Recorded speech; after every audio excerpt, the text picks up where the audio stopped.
Mr. Sergeant of Arms, invite the members into the chamber. Closed doors. I hereby declare the House of Representatives of the 1 and 12th General Assembly of the State of Tennessee now in session. Will the members please stand? Will the visitors and the galleries please stand and remain standing through the Pledge of Allegiance? Representative Faison will serve as chaplain of the day. Representative Faison, you're recognized. Thank you, Mr. Speaker. Members, would like to pray with my eyes open tonight. Pray a blessing on you out of Paul's epistle to the Ephesians.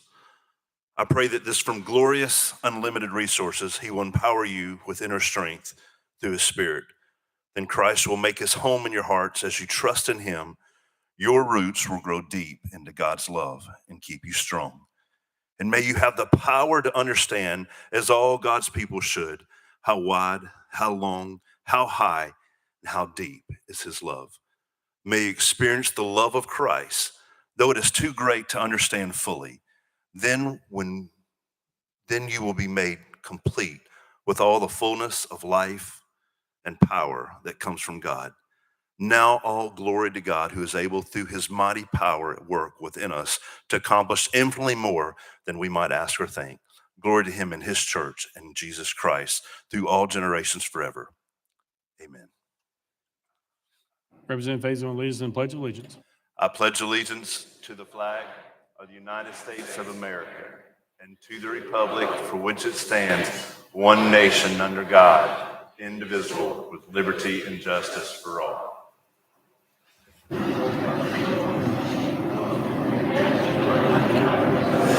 Ms. Clark, please take the roll. Roll call.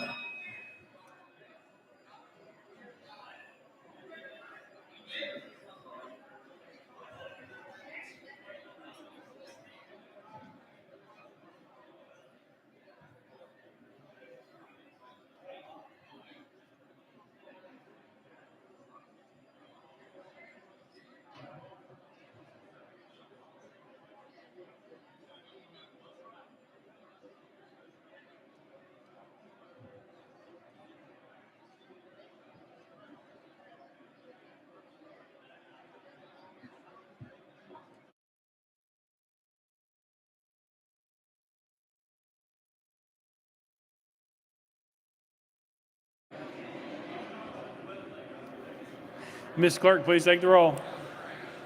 Mr. Speaker, 92 members present. Let the journal reflect. Representative Brinken is excused. Next order, Ms. Clark. Welcoming and honoring. Welcome and honoring. Representative Alexander, you're recognized in the well.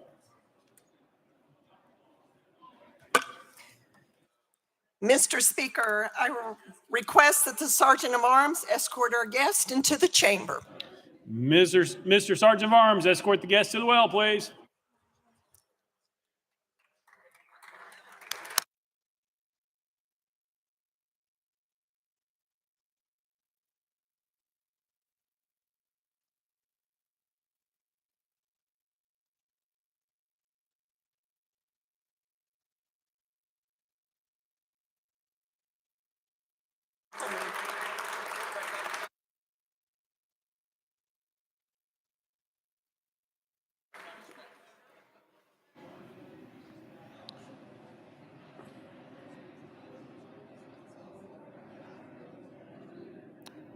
Representative Alexander, you are recognized.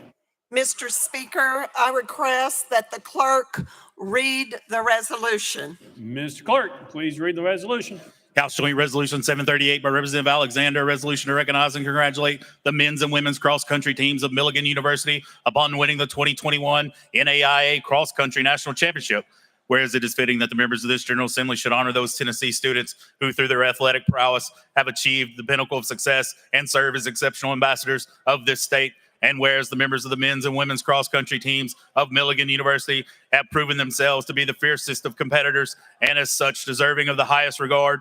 And whereas both of Milligan University's cross-country teams achieved an extraordinary level of success during the 2021 season, as each team captured the 2021 National Association of Intercollegiate Athletics Cross-Country Championships, and whereas Milligan University became only the third institution to capture both the NAIA men's and women's cross-country national championships, when the men's and women's cross-country squads won first two NAIA team championships in the programs history at the Fort Vancouver National Historic Championship course on November 19th, 2021. And whereas to succeed at cross country, one of the most demanding sports, one must have a diligent work ethic, tremendous physical endurance, speed, strength, and agility. These qualities are undoubtedly evinced by Milligan University's cross-country teams. And whereas this slate of exceptional athletes benefited greatly from the knowledgeable leadership, encouragement, and devotion of head coach Chris Lane, who, following the race, was named the 2021 NAIA Men's Cross Country Coach of the Year and the 2021 NAIA Women's Cross Country Coach of the Year.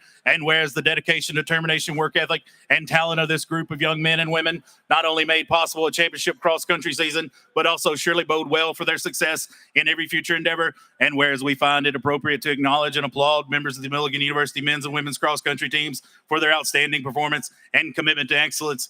Now, therefore, be it resolved by the House of Representatives of the 112th General Assembly of the State of Tennessee, the Senate concurring, that we hereby recognize and congratulate the men's and women's cross-country teams of Milligan University upon winning the 2021 NAIA Cross-Country National Championships and extend to them our best wishes for continued success in all their future endeavors.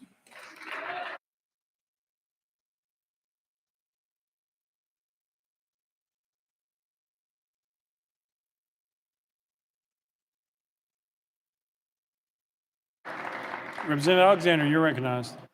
Thank you, Speaker. With Milligan University being in Upper East Tennessee, maybe you did not know how amazing this school is.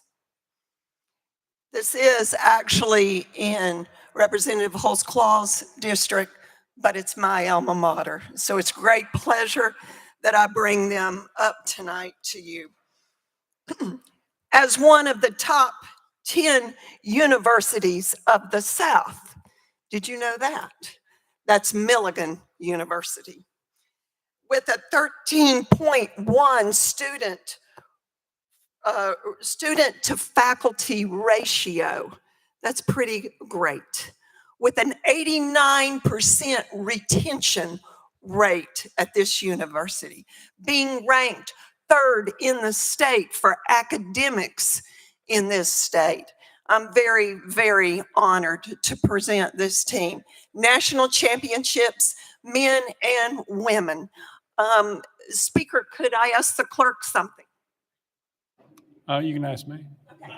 Are we going to do a separate one for our individual? You read a separate resolution? Yes, it is. No, but I have it here. But I'll just introduce her. It's the same resolution. She was the overall.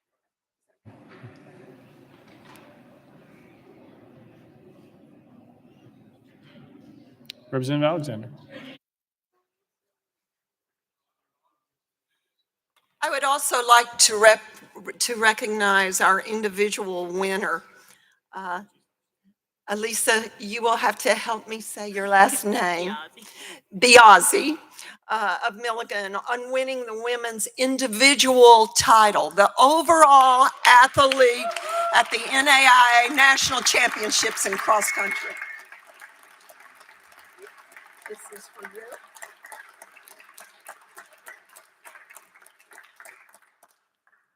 And this one is for winning both the boys and the girls.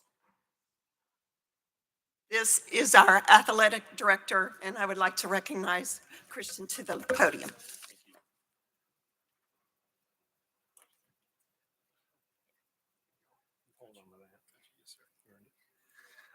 Thank you, Mr. Speaker. Thank you, Representative Alexander, and thank you to the Tennessee House of Representatives. It is my honor to get to, on behalf of Milligan University, speak to this accolade. The pursuit of excellence. It doesn't really get any better than this. On a cold November day in Vancouver, Washington, these two teams set out on the pursuit. And not only did they pursue it, they attained it. And not only in one way, and not only in two ways, but in three ways, with an individual and two team national championships at the NAIA. And so it is with great honor that we accept this, and we appreciate your time this evening and the opportunity to come before you. So I thank you on behalf of Milligan University in East Tennessee.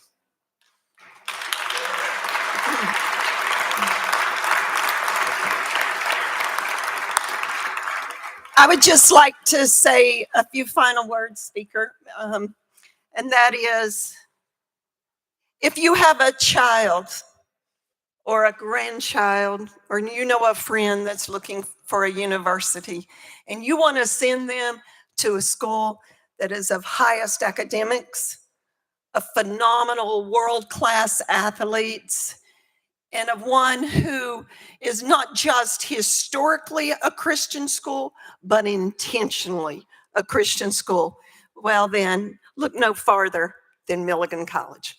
University, I'm sorry, it was Milligan when I went there, college, and now it's Milligan University.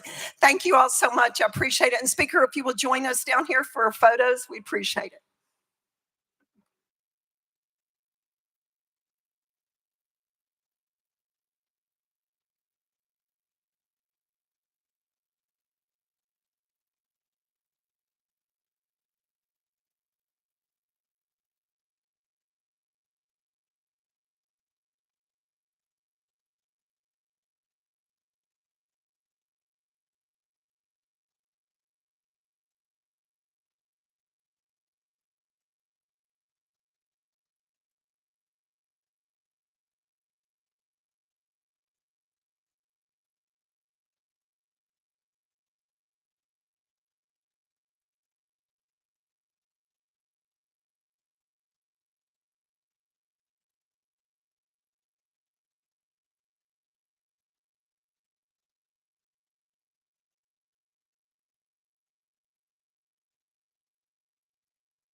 We are under welcome and honoring. Representative Vaughn, you're recognized.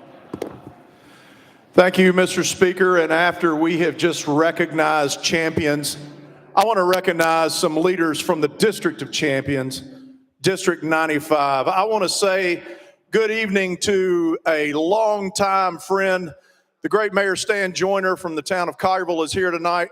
The Assistant City Administrator is along with him, Adam Hamrick. And then last but not least, James Llewellyn, terribly good friend of mine, is retiring this year after 27 years as the town administrator in Collierville, Tennessee. And he has made he's the straw that has stirred the drink there and made our community, helped make our community what it is. So if y'all would welcome these folks from the District of Champions, we'd appreciate it. Leader Gant. Thank you, Mr. Speaker. I have Somerville Mayor Ronnie Neal, Alderman Mike French, Oakland Mayor Mike Brown, Alderman Jeff Fisher, Alderman Greg Duncan, Vice Mayor Ken Sutton, Town Manager Jay Johnson, and also Rossville Mayor Judy Waters and Alderwoman Sherry Reinhardt and Alderwoman Sandra Harris to my left. Please make them welcome.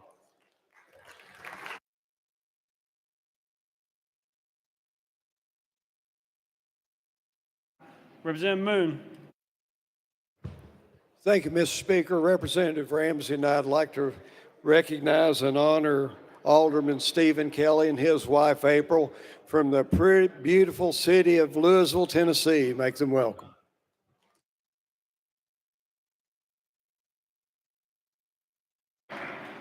Representative Helton. Thank you, Mr. Speaker. I would like to recognize from Eastridge, Tennessee, the best small city in Hamilton County, Mayor Brian Williams, Vice Mayor Mike Chauncey, Councilwoman Ondi Witt, and City Manager Chris Dorsey. Welcome to the Tennessee House of Representatives. Representative Darby. Thank you, Mr. Speaker. I want to welcome Mayor Jill Holland from McKenzie, Tennessee, and she's still on cloud nine because her McKenzie Rebels won the Class A state championship, and a special congratulations to the Westview Chargers for winning the AA state championship. Thank you.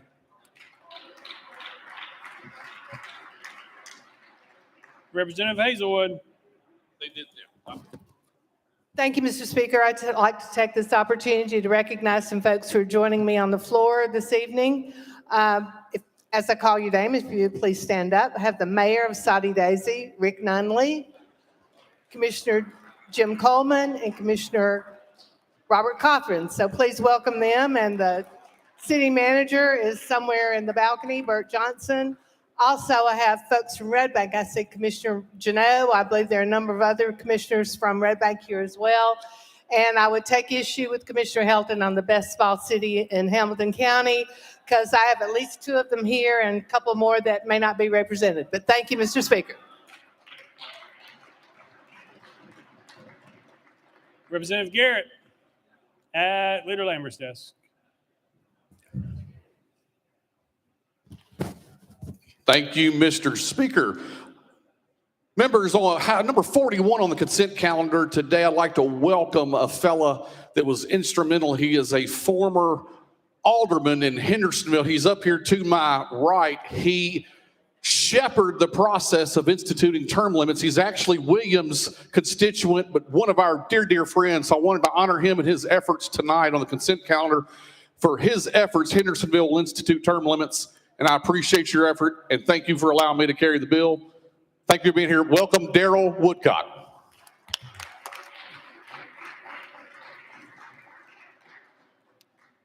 And back from the IR, Representative Carr, you're recognized.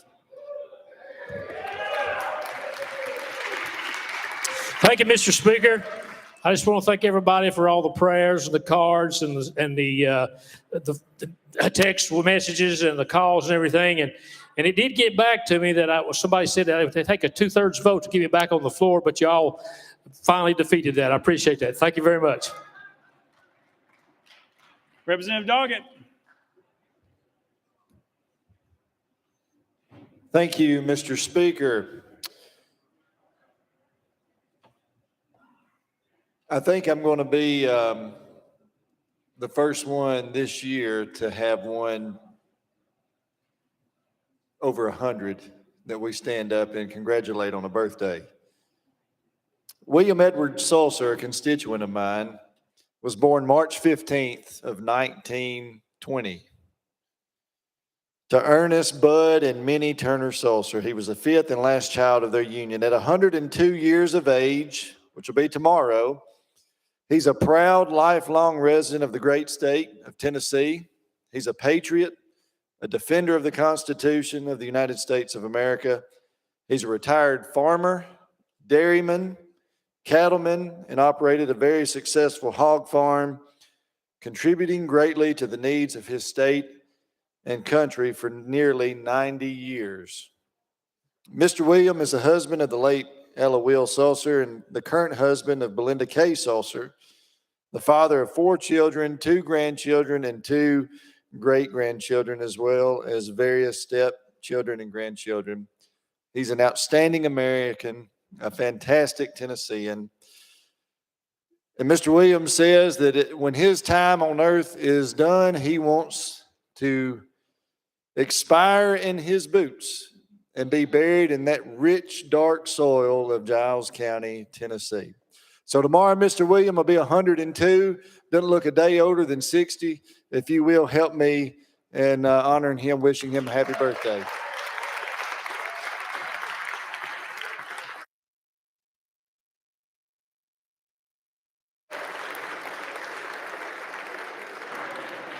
Representative Doggett.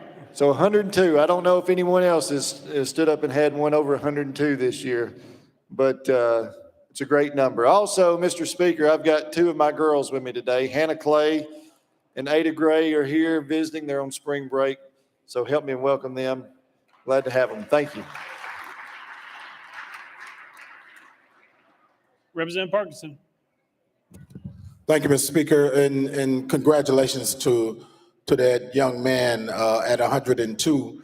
I did, well, this is actually a perfect segue. If my daughter is in the balcony, if you can stand up, Kirsten Parkinson, and my adopted daughter, her best friend, Madison, if you can stand up.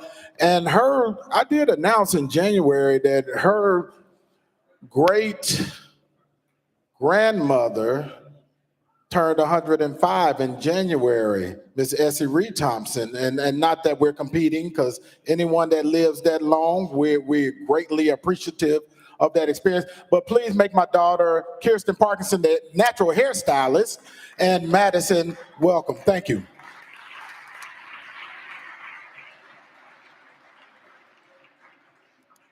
Representative Shaw.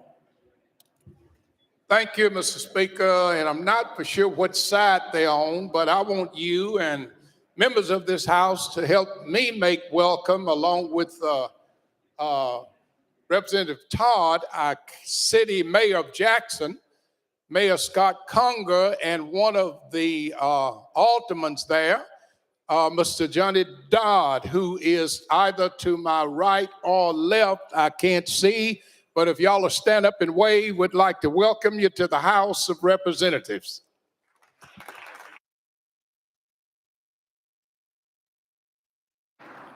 Representative Byrd. Thank you, Mr. Speaker. I'd like to congratulate the Lady Cats from Wayne County. They were just recently district, regional, sectional, and TWA Class A state runners up. So just welcome or congratulate them for me. Thank you. Thank you. Representative Beck. Thank you, Mr. Speaker. I'd like to represent some fine representatives of the Fighting 51st District. I have my council lady here with me, Emily Benedict. Next to her, I have Tara Houston, the Tennessee Democratic Party chair for Davidson County, and also have Stanley Davis, who is going to shadow me this week. Please make them welcome.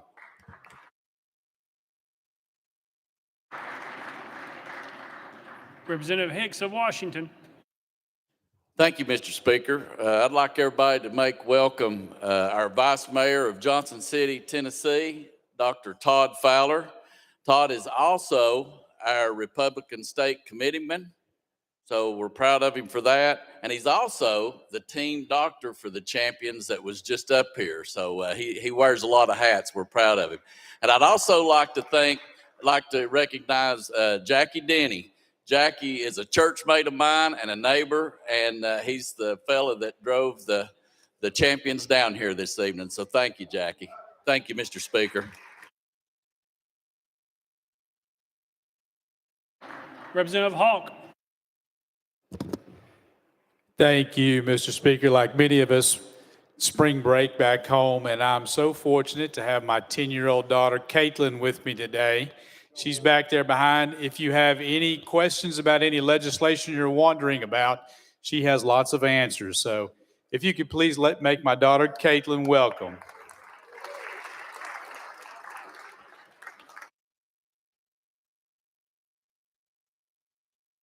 Representative Williams. Thank you, Mr. Speaker. Just wanted to congratulate the Upperman Bees lady basketball team. They won another state championship this weekend, their third in 6 years. So we're really excited for them.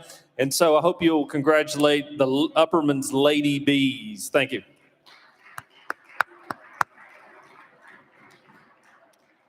Representative Johnson of Knox. Thank you, Mr. Speaker. I'd like to welcome Coach Larry Williams from Central High School in Knoxville. He's a government teacher on his spring break. And I visited his class, and students were writing their bills a few weeks ago, and then the next week they ran their bills in class. So he wanted to see it up here for himself.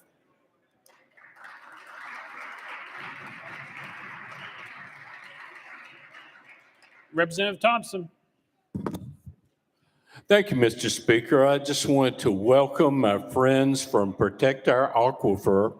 This is an organization in Memphis that protects our Memphis Sands Aquifer, one of the largest artesian aquifers in the world, and provides high-quality drinking water for over 1 million people in West Tennessee, and also good water for the crops for our farmers all over West Tennessee. Thank you very much.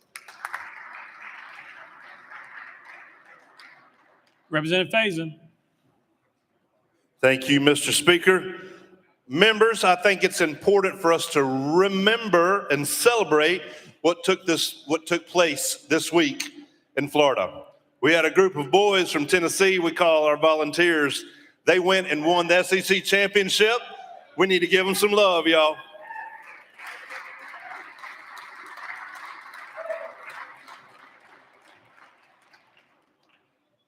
Representative Johnson of Montgomery.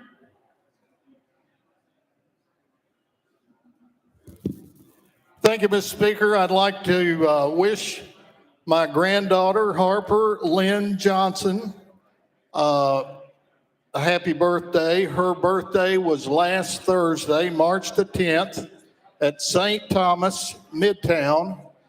She came in at 12:21, weighing 6 pounds, 13 ounces, standing 20 inches tall. So happy birthday, Harper.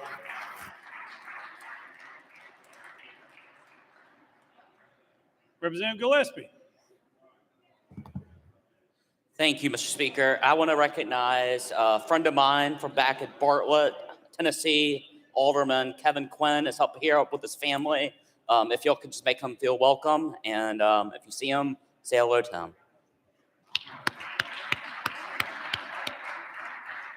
Representative Cochran.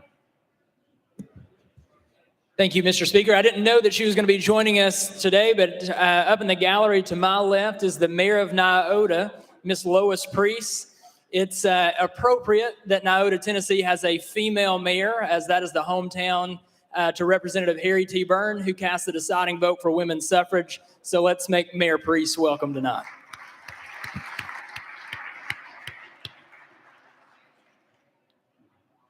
Speaker Pro Tem Marsh. Passes. Representative Hazelwood. Thank you, Mr. Speaker. I believe that a member of our body had a birthday yesterday. So Dr. Bob Ramsey, if my information isn't mistaken, is now a year older and he stepped out. Older people need to take breaks and, oh, there he is. Happy birthday, Dr. Bob.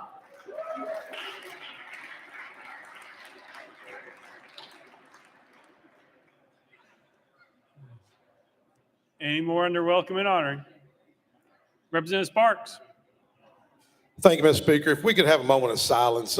Earlier today, I had to run back to Smyrna for a funeral for Mr. Aaron Matthew Arsenault, young man that worked for me years ago. He wasn't but 32. Left behind a young son. Just hearts are with Steve, Ian, Ryan, and Brenda for their loss. It's just a moment of silence. Thank you, Mr. Speaker. Anyone else? Representative Lynn. Be the last one. Thank you, Mr. Speaker. Members, I just want to wish my grandson, Benny, a very happy 10th birthday. He's such a blessing.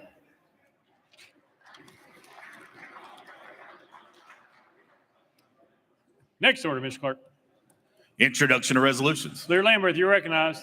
Thank you, Mr. Speaker. With all resolutions properly filed, be introduced pursuant to Rule number 17 and placed on the consent calendar, refer to the appropriate standing committee. Without objection, so ordered.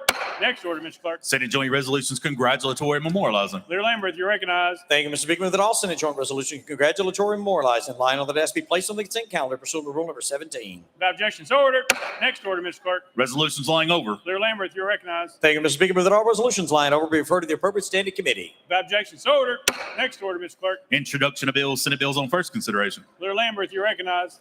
Thank you, Mr. Speaker. Move that Senate bills 1,779, 1,890, 1,990, 2,121, 2,433, 2,443, and 2,510 transmitted by the Senate be held on the desk pending third consideration of their companion House bills. Without objection, so ordered. Next order, Mr. Clerk. Senate bills on second consideration, House bills on second consideration. Leader Lambert, you're recognized. Thank you, Mr. Speaker. Move that House bills 2,901 through 2,902 be passed on second consideration and be held on the desk or referred to the appropriate standing committee. Without objection, so ordered. Next order, Mr. Clerk. Petitions and memorials, reports from standing committees, reports from select committees, calendars. Mr. Speaker, the House has a consent calendar. Chairman Zachary, you're recognized. Thank you, Mr. Speaker. I move passage of the consent calendar on third and final consideration in keeping with Rule 50. Gentlemen, moves passage on the consent calendar, properly seconded. Mr. Clerk, any objections been filed? Mr. Speaker, item 6, House Joint Resolution 679 has been objected to by Chairman Dixie. Anyone seeking recognition on the consent calendar? Seeing none. We're voting on the consent calendar. All members in favor vote aye when the bell rings. Those opposed vote no. Has every member voted? Does any member wish to change their vote?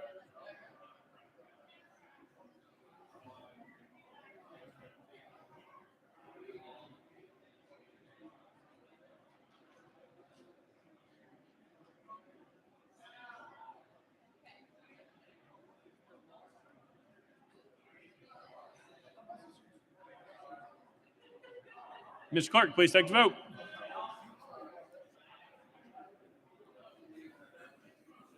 Ayes 93, no nays. Having received the constitutional majority, I declare the consent calendar passed without objection. The motion to reconsider is tabled. Next order, Mr. Clerk. Mr. Speaker, the House has a regular calendar. Call the first bill, Mr. Clerk. House Bill 2408 by Representative Byrd relative to teacher discipline. Representative Byrd, you're recognized.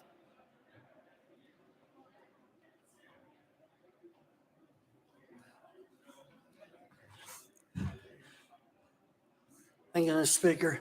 I move passage of House Bill 2408 on third and final consideration. Representative Byrd moves passage. Probably seconded. Mr. Clerk, any amendments been filed? Mr. Speaker, no amendments filed. Representative Byrd, you're recognized. Thank you, Mr. Speaker. I renew my motion. Representative Byrd renews his motion. Any discussion on the bill? Seeing none. Any objection to the question?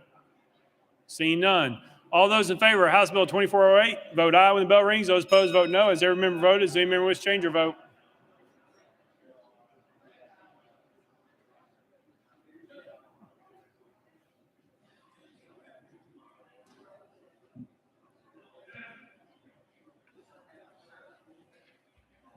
Mr. Clerk, please take the vote. Ayes 91, no nays. House Bill 2408, having received constitutional majority, I hereby declare passed without objection. The motion to reconsider is tabled. Call the next bill, Mr. Clerk. House Bill 2720 by Leader Love relative to historically black colleges and universities. Mr. Speaker, the Senate bill is on the desk. Representative Love, you're recognized. Thank you, Mr. Speaker. I move to substitute and conform to Senate Bill 2749. Representative Love moves to substitute and conform to Senate Bill 2749, probably seconded without objection. So ordered. Representative Love, you're recognized. Thank you, Mr. Speaker. I move passage of Senate Bill 2749 on third and final consideration. Representative Love moves passage of Senate Bill 2749 on third and final consideration, probably seconded. Mr. Clerk, call the first amendment. House naming and designating committee amendment number 1. Mr. Speaker, it's the same as Senate amendment number 1. Chairman Wendell, you're recognized. Mr. Speaker, move to withdraw. Without objection, amendment number 1 withdrawn. Next amendment, Mr. Clerk. Mr. Speaker, no further amendments. Representative Love, you're recognized.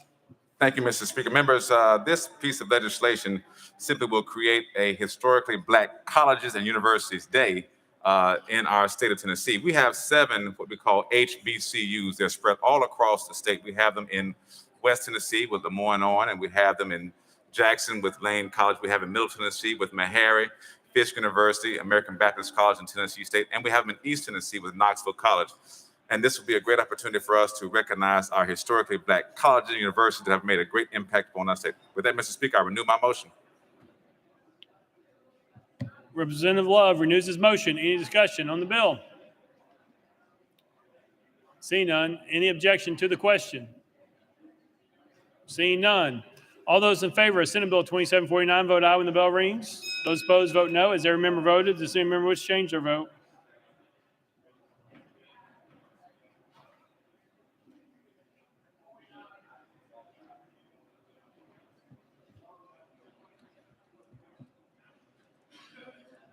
Littleton, aye. Ms. Clerk, please take the vote. Ayes 95, no nays. Senate Bill 2749, having received the constitutional majority, I hereby declare it passed without objection. The motion to reconsider is tabled. Call the next bill, Mr. Clerk. House Joint Resolution 731 by Chair Lady Littleton and others, a resolution relative to Taiwan and its relations with the United States and the state of Tennessee.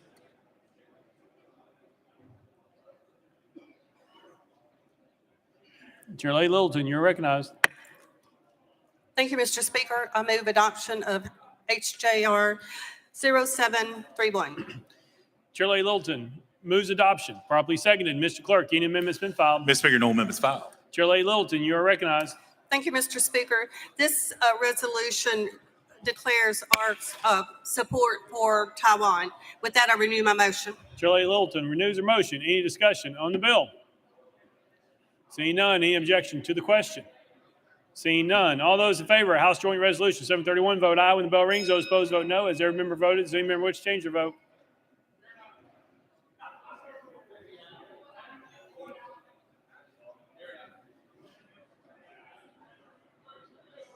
Dogged aye.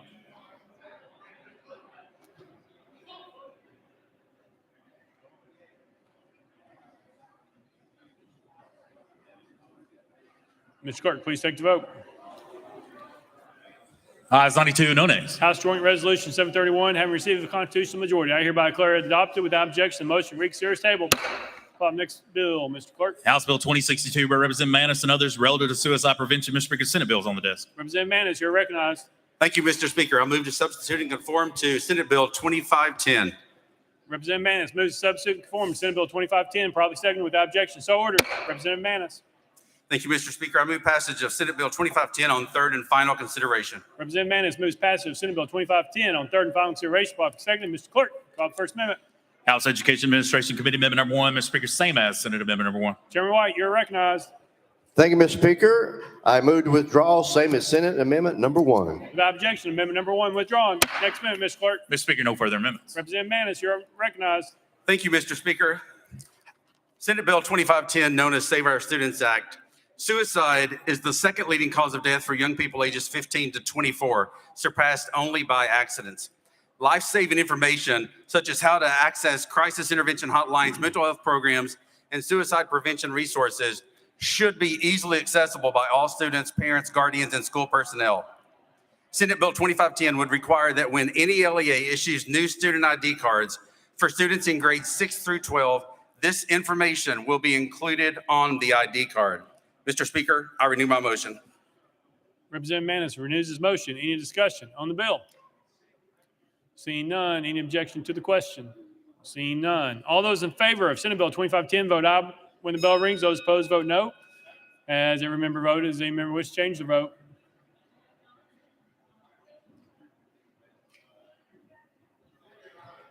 Alexander, aye.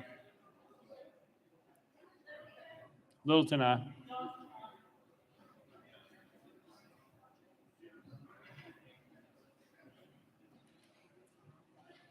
Ms. Clerk, please take the vote. Ayes 92, no nays. Senate Bill 2510 having received the constitutional majority, I hereby declare passed without objection. The motion reconsider is tabled. Call the next bill, Mr. Clerk. House Bill 1875 by Chairman Holtzclaw and others relative to ex officio members. Mr. Speaker, the Senate bills on the desk. Chairman Holtzclaw, you are recognized. Thank you, Mr. Speaker. I move to substitute and conform to Senate Bill 2120. Chairman Holtzclaw moves to substitute and conform Senate Bill 2120 without objection. So ordered. Chairman Holtzclaw. Thank you, Mr. Speaker. I move passage of Senate Bill 2120 on third and final consideration. Chairman Holtzclaw moves passage of Senate Bill 2120 on third and final consideration. Probably seconded. Mr. Clerk, call it first amendment. Mr. Speaker, no amendments filed. Chairman Holtzclaw, you're recognized. Thank you, Mr. Speaker. Senate Bill 2120 is basically a very simple bill. What it allows to happen is the Executive Director of Tennessee Higher Education Commission and the Executive Director of the State Board of Education to appoint a designee if they are unable to attend the meeting. With that, I renew my motion, Mr. Speaker.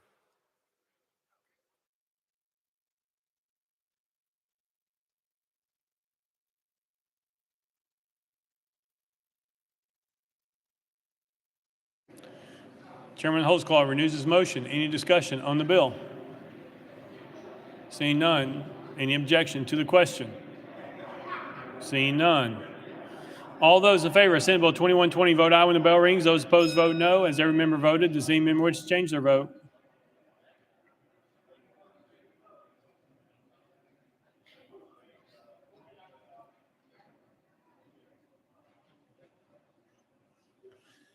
Mr. Clerk, please take the vote. Ayes 91, no nays. Senate Bill 2120, I received constitutional majority. I hereby declare passed without objection. The motion reconsider is tabled. Call up next bill, Mr. Clerk. House Bill 2203 by Chairman Todd and others relative to foreign influence in politics. Chairman Todd, you're recognized. Thank you, Mr. Speaker. I move passage of House Bill 2203 on third and final consideration. Chairman Todd moves passage, properly seconded. Mr. Clerk, call up first amendment. House Local Government Committee Amendment Number 1. Chairman Crawford, you're recognized. Thank you, Mr. Speaker. I move to adopt and defer to the sponsor for further explanation. Chairman Crawford moves adoption of amendment number 1, probably seconded. Any discussion on the amendment? Seeing none. All those in favor of amendment number 1 say aye. Aye. All those opposed say no. The ayes have it. You adopt it. Next amendment, Mr. Clerk. Mr. Speaker, no further amendments. Chairman Todd, you're recognized. Thank you, Mr. Speaker. The amendment makes the bill, and this would prevent foreign nationals, foreign corporations, and other interest groups from interfering with state and local governmental affairs by financing certain political agendas, preferences, and activities that do not involve the election of an individual to public office, which is already illegal. 7 other states have adopted this, and we're just trying to be preemptive and make sure that our citizens are protected. With that, Mr. Speaker, I renew my motion. Chairman Todd renews his motion. Any discussion on the bill? Seeing none. Any objection to the question? Seeing none. All those in favor of Senate Bill 2203 as amended, vote aye when the bell rings. Those opposed, vote no. Has every member voted? Does any member wish to change their vote? Kumar, aye.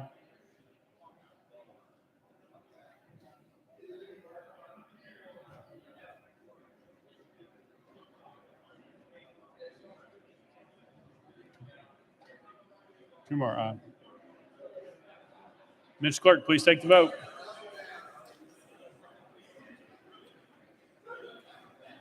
Ayes 94, no nays. House Bill 2203, having received a constitutional majority, I hereby declare passed without objection. The motion reconsider is tabled. Call next bill, Mr. Clerk. House Bill 1958 by Representative Alexander and others relative to distance education courses for licensees.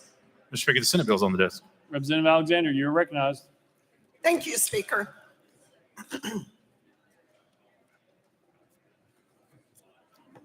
I move to substitute and conform to Senate Bill 1867. Representative Alexander moves to substitute and conform Senate Bill 1867 without objection. So ordered. Representative Alexander. Thank you, Mr. Speaker. I move passage of Senate Bill 1867 on third and final consideration. Representative Alexander moves passage of Senate Bill 1867 on third and final consideration. Properly seconded. Mr. Clerk, call the first amendment. Mr. Speaker, no amendments filed. Representative Alexander, you're recognized. Thank you, Mr. Speaker. What this bill does is brought to me by the Tennessee Realtors Association, and it just seeks to remove the requirement that synchronized education courses for real estate licenses do not have to be certified by a REALO. The bill will allow for education providers who've been utilizing technology to teach synchronous education courses the option to keep using those learning platforms without the costly REALO certification requirement and keeping the courses affordable for real estate licensees in this state. With that, I renew my motion. Representative Alexander renews her motion. Any discussion on the bill? Seeing none. Any objection to the question? Seeing none. All those in favor of Senate Bill 1867, vote aye when the bell rings. Those opposed, vote no. Has every member voted? Does any member wish to change their vote?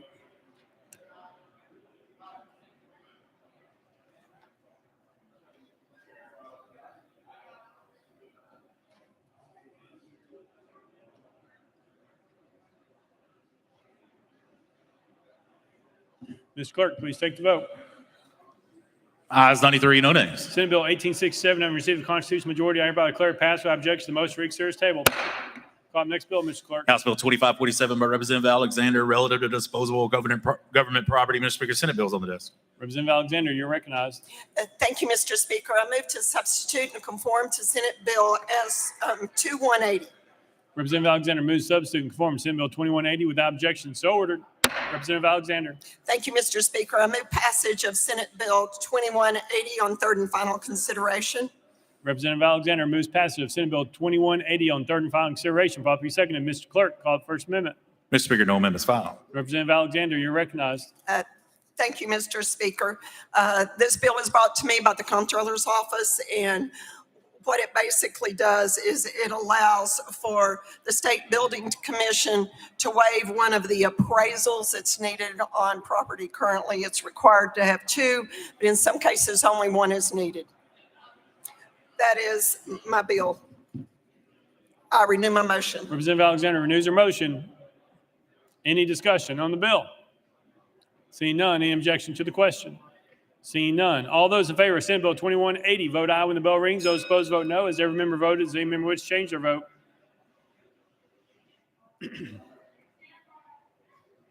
Camper, aye. Freeman, aye.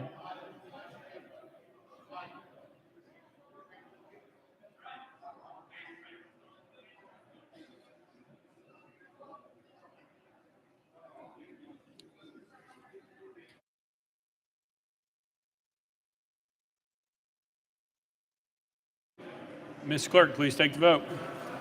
Ayes 91, one nay. Senate Bill 2180, having received the constitutional majority, I hereby declare it passed without objection. The motion reads here is tabled. Call the next bill, Mr. Clerk. House Bill 2783 by Representative Alexander and others relative to reemployment as a teacher, substitute teacher, or bus driver after retirement. Representative Alexander, you're recognized. Thank you, Mr. Speaker. I move passage of House Bill 2783 on third and final consideration. Representative Alexander moves passage, probably seconded. Mr. Clerk, call the first amendment. House State Government Committee Amendment Number 1. Chairman Keesling, you're recognized. Thank you, Mr. Speaker. This amendment is relative to the repeal date. We're going to defer to the sponsor for further explanation. We do move to adopt. Chairman Keesling moves adoption of amendment number 1, probably seconded. Any discussion on the amendment? Seeing none. All those in favor of amendment number 1 say aye, aye. All those opposed say no. The ayes have it. You adopted. Next amendment, Mr. Clerk. Mr. Speaker, no further amendments. Representative Alexander, you're recognized. Thank you, Mr. Speaker. I renew my motion after I tell you that this bill, I'm going to renew my motion before I even tell you about the bill, sorry. But basically what this does is it will allow retired teachers to go back into the classrooms and bus drivers to go back onto the bus where we so need desperately to have those people in the classroom and on the bus. So it allows that to happen without hurting their retirement. I renew my motion. Representative Alexander renews her motion. Any discussion on the bill? Representative Doggett.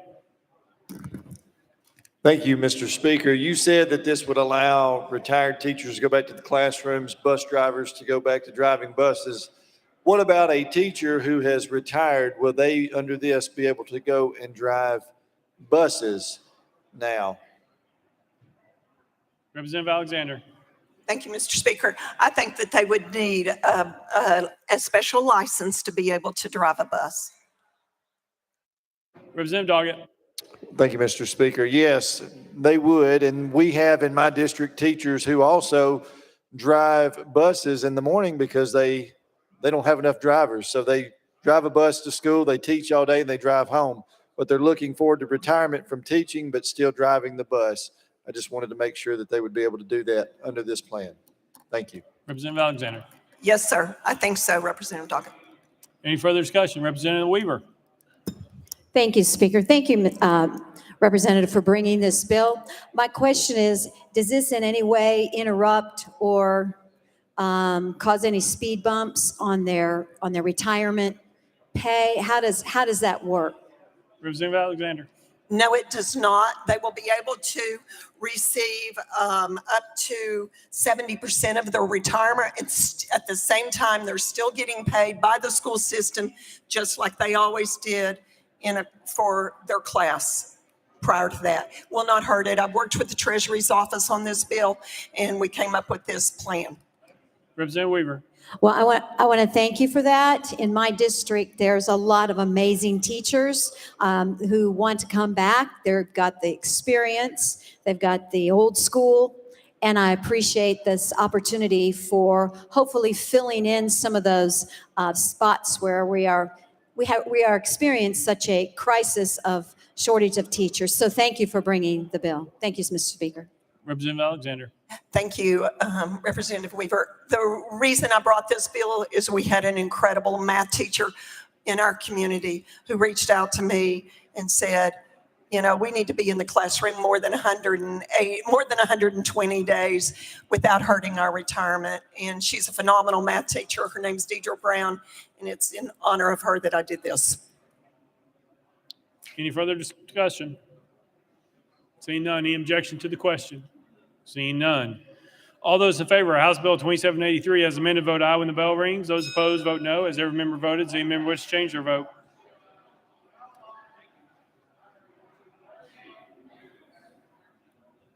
Curcio, aye.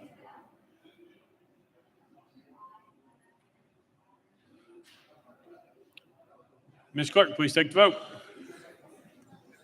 Ayes 92, no nays. House Bill 2783 having received a constitutional majority, I hereby declare passed without objection. The motion to reconsider is tabled. Next bill, Mr. Clerk. House Bill 2044 by Deputy Speaker Johnson relative to temporary plates. Mr. Speaker, the Senate bill is on the desk. Deputy Speaker Johnson, you're recognized. Thank you, Mr. Speaker. I move to substitute and conform to Senate Bill 1996. Deputy Speaker Johnson moves substitute and conform Senate Bill 1996, probably second without objection. So ordered. Deputy Speaker Johnson. Thank you, Mr. Speaker. I move passage of Senate Bill 1996 on third and final consideration. Deputy Speaker Johnson moves passage of Senate Bill 1996 on third and final consideration. Properly second. Mr. Clerk, call First Amendment. House Transportation Committee Amendment number 1. Mr. Speaker, same as Senate Amendment number 1. Chairman Howell, you're recognized. Thank you, Mr. Speaker. Same as Senate Amendment number 1. Move to withdraw. Without objection, amendment number 1 withdrawn. Next amendment, Mr. Clerk. Mr. Speaker, no further amendments. Deputy Speaker Johnson, you're recognized. Thank you, Mr. Speaker. As amended, this increases the time from 30 days to 60 days for a temporary plate by a dealer for a motor vehicle. Mr. Speaker, I renew my motion. Deputy Speaker Johnson renews his motion. Any discussion on the bill? Seeing none. Any objection to the question? Seeing none. All those in favor of Senate Bill 1996 as amended, vote aye when the bell rings. Those opposed, vote no. Has every member voted? Any member wish to change your vote? Hazelwood, aye.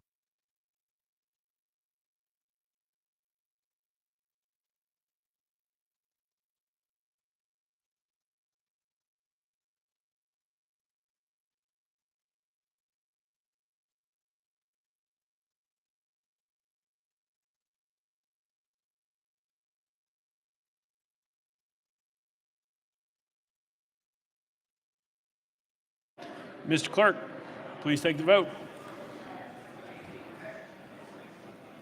Ayes 82, 5 nays, 4 present, unvoted. Senate Bill 1996, having received a constitutional majority, I hereby declare passed without objection. The motion to reconsider is tabled. Call up next bill, Mr. Clerk. House Bill 2754 by Representative Harris and others relative to temporary plates. Representative Harris, you're recognized. Thank you, Mr. Speaker. I move passage of House Bill 2754 on third and final consideration. Representative Harris moves passage, probably second. Mr. Clerk, call up First Amendment. House Transportation Committee Amendment number 1. Chairman Howell, you're recognized.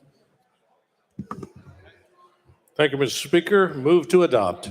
Chairman Howell moves adoption of amendment number 1, probably second. Any discussion on the amendment? Seeing none. All those in favor of amendment number 1 say aye, aye. All those opposed say no. The ayes have it. You adopted. Next amendment, Mr. Clerk. Mr. Speaker, no further amendments. Representative Harris, you're recognized. Thank you, Mr. Speaker. I wanted to.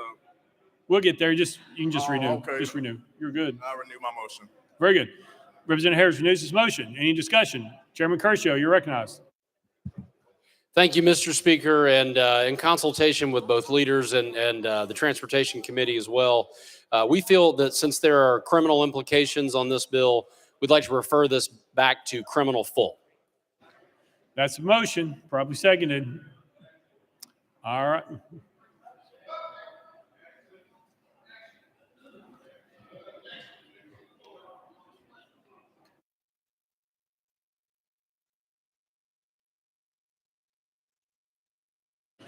All right, we have a proper motion, probably second. We have a objection, so we're on the board. All those in favor of re-referring House Bill 2754 to Criminal Committee, please vote aye when the bell rings. Those opposed, vote no.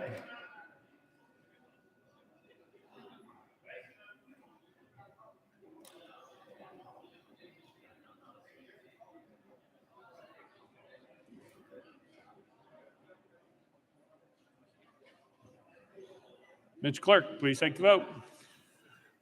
Ayes 70, 22 nays. Refer back to Criminal Committee. Call next bill, Mr. Clerk. House Bill 2067 by Chairman Holsey relative to recognize minor parties. Chairman Holsey, you're recognized. Thank you, Mr. Speaker. I would ask to roll House Bill 2067 to the next calendar. Without objection, roll to the next calendar. Call next bill, Mr. Clerk. House Bill 2467 by Chairman Holsey relative to property taxes. Chairman Holsey, you're recognized. Thank you, Mr. Speaker. I move passage of House Bill 2467 on third and final consideration. Chairman Holsey moves passage, probably second. Mr. Clerk, call up First Amendment. House Local Government Committee Amendment number 1. Chairman Crawford, you're recognized. Thank you, Mr. Speaker. The amendment rewrites the bill. I move to adopt and defer to the sponsor for a further explanation. Chairman Crawford moves adoption of amendment number 1, probably seconded. Any discussion on the amendment? Seeing none. All those in favor of amendment number 1 say aye, aye. All those opposed say no. The ayes have it. You adopt it. Next amendment, Mr. Clerk. Mr. Speaker, no further amendments. Chairman Holsey, you're recognized. Thank you, Mr. Speaker. As you know, Mike Carter used to be a member of this House, and he passed away on the 15th of this past May. About 8 months before he died, I was in contact with him every morning and every evening by text and sometimes talking to him on the phone. And he made me promise that I would run this bill. He looked ahead and we discussed some of the things looming in the future that could hurt Tennessee people financially, and the possibility of hyperinflation and financial collapse and currency collapse and central bank digital currencies. And Mike wanted a system where people could pay their property tax forward, that the trustees would have an escrow account for that to be done. So I promised I'd run this bill, and that's exactly what it does. It allows Tennessee property owners to pay their property tax forward, and it goes in an escrow account, and the trustee keeps up with it. And that way, if some of these maladies befall somebody and they have done this, they can at least keep the state or the county from taking their property away. So that's what the bill does. And Mr. Speaker, I renew my motion. Chairman Holsey renews his motion. Any discussion on the bill? Representative Beck.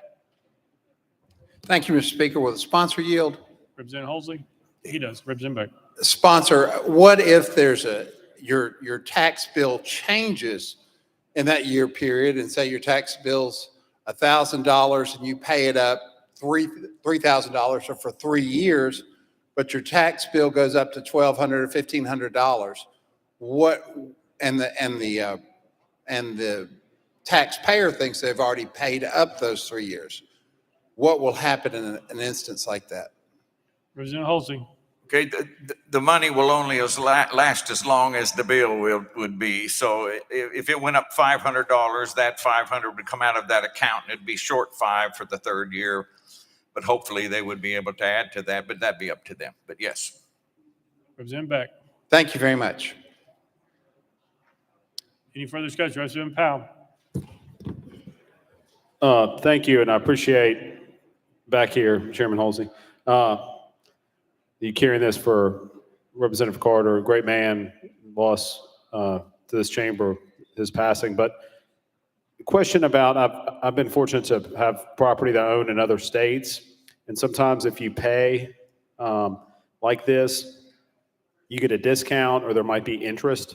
Is there anything that applies to that? Is there any sort of interest collected if you pay in advance? Representative Holsey. Not in this bill. That's not part of this process. It doesn't mean it couldn't happen down the road, because right now this bill is permissive and the trustees are just working with me to get it going. We will probably add to it next year. There was another issue too with if property got sold, what would happen? That money stays with that property, period. So if you sold it, you would negotiate with the new buyers on the fact that you've paid the property tax forward. Representative Powell. Well, I appreciate that. Maybe we could work together. I'd love to see there be some sort of a discount or interest that would go to people that pay their taxes in advance, something that might encourage more people to take advantage of that. So thank you again for carrying this bill. I'll be voting yes. Thanks. Any further discussion? Seeing none, any objection to the question? Seeing none. All those in favor of House Bill 2467 as amended, vote aye when the bell rings. Those opposed, vote no. As every member voted, does any member wish to change their vote?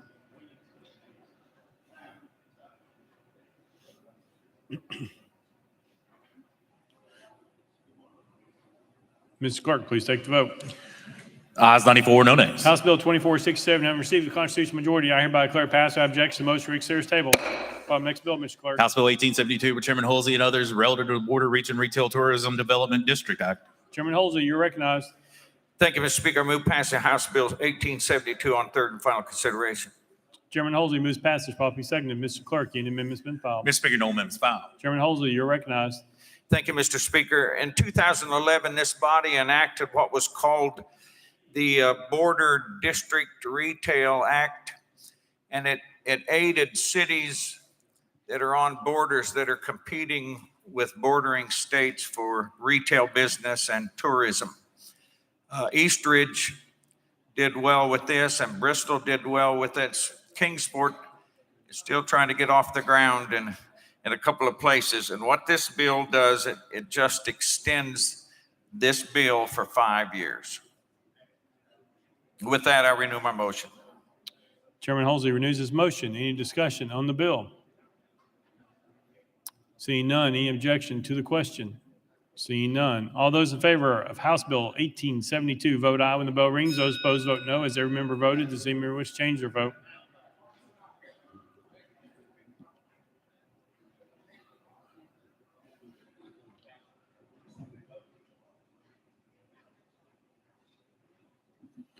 Mr. Clerk, please take the vote.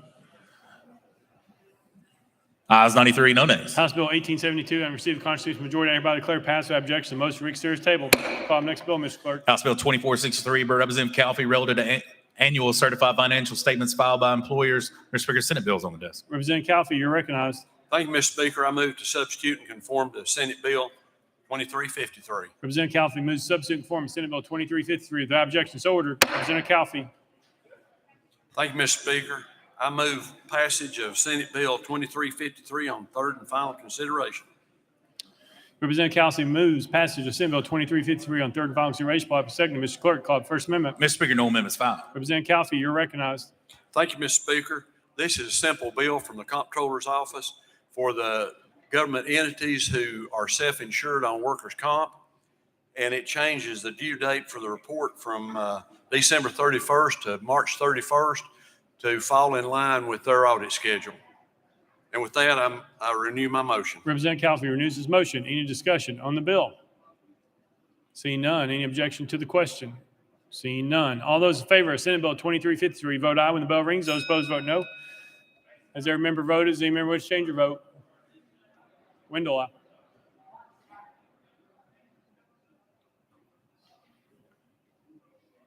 Mr. Clerk, please take the vote. Ayes 93, no nays. Senate Bill 2353, having received a constitutional majority, I hereby declare passed without objection. The motion to reconsider is tabled. Call the next bill, Mr. Clerk. House Bill 2503 by Representative Lynn relative to planning. Representative Lynn, you're recognized. Thank you, Mr. Speaker. I move passage of House Bill 2503 on third and final consideration. Representative Lynn moves passage, public seconded. Mr. Clerk, call the First Amendment. House Local Government Committee Amendment number 1. Chairman Crawford, you're recognized. Thank you, Mr. Speaker. The amendment removes Cannon County from the bill. I move to adopt and defer to the sponsor for a further explanation. Chairman Crawford moves adoption. House Amendment number 1, probably seconded. Any discussion on the amendment? Seeing none. All those in favor of amendment number 1 say aye, aye. All those opposed say no. The ayes have it. You adopted. Next amendment, Mr. Clerk. Mr. Speaker, no further amendments. Representative Lynn, you're recognized. Thank you, Mr. Speaker. Members, this bill restates current code, only making 2 changes. 1, legal services took the opportunity to simplify the code. And 2, it amends 6 counties into this section of the code. So this section of the code does this. Several years ago, it was noted that planning commissions had autonomy to make changes to the general plan without a vote of the elective legislative body, the county commission or the city council. So a bill was brought to the General Assembly and the law was changed to mandate a vote of the elected body. However, 7 counties were amended out of the bill at that time, and this bill put 6 of those counties back or into the law. And with that explanation, Mr. Speaker, and pending any questions, I renew my motion. Representative Lynn renews his motion. Any discussion on the bill? Representative Clemens, you're recognized. Thank you, Mr. Speaker. And sponsor, does the Wilson County Planning Commission support this legislation? Representative Lynn. Thank you, Mr. Speaker. I do believe so. I believe that Wilson County does. I don't know what the Planning Commission does, actually. Representative Clemens. Okay, I'm just curious as to whether or not there's been a formal position taken by any county legislative body with regard to this. Representative Lynn. Not that I'm aware of. Representative Clemens. All good. Thank you. Nope. You sure? Any further discussion? Seeing none. Any objection to the question? Seeing none. All those in favor of House Bill 2503 as amended, vote aye when the bell rings. Those opposed, vote no. Is there a member voted? Does any member wish to change their vote?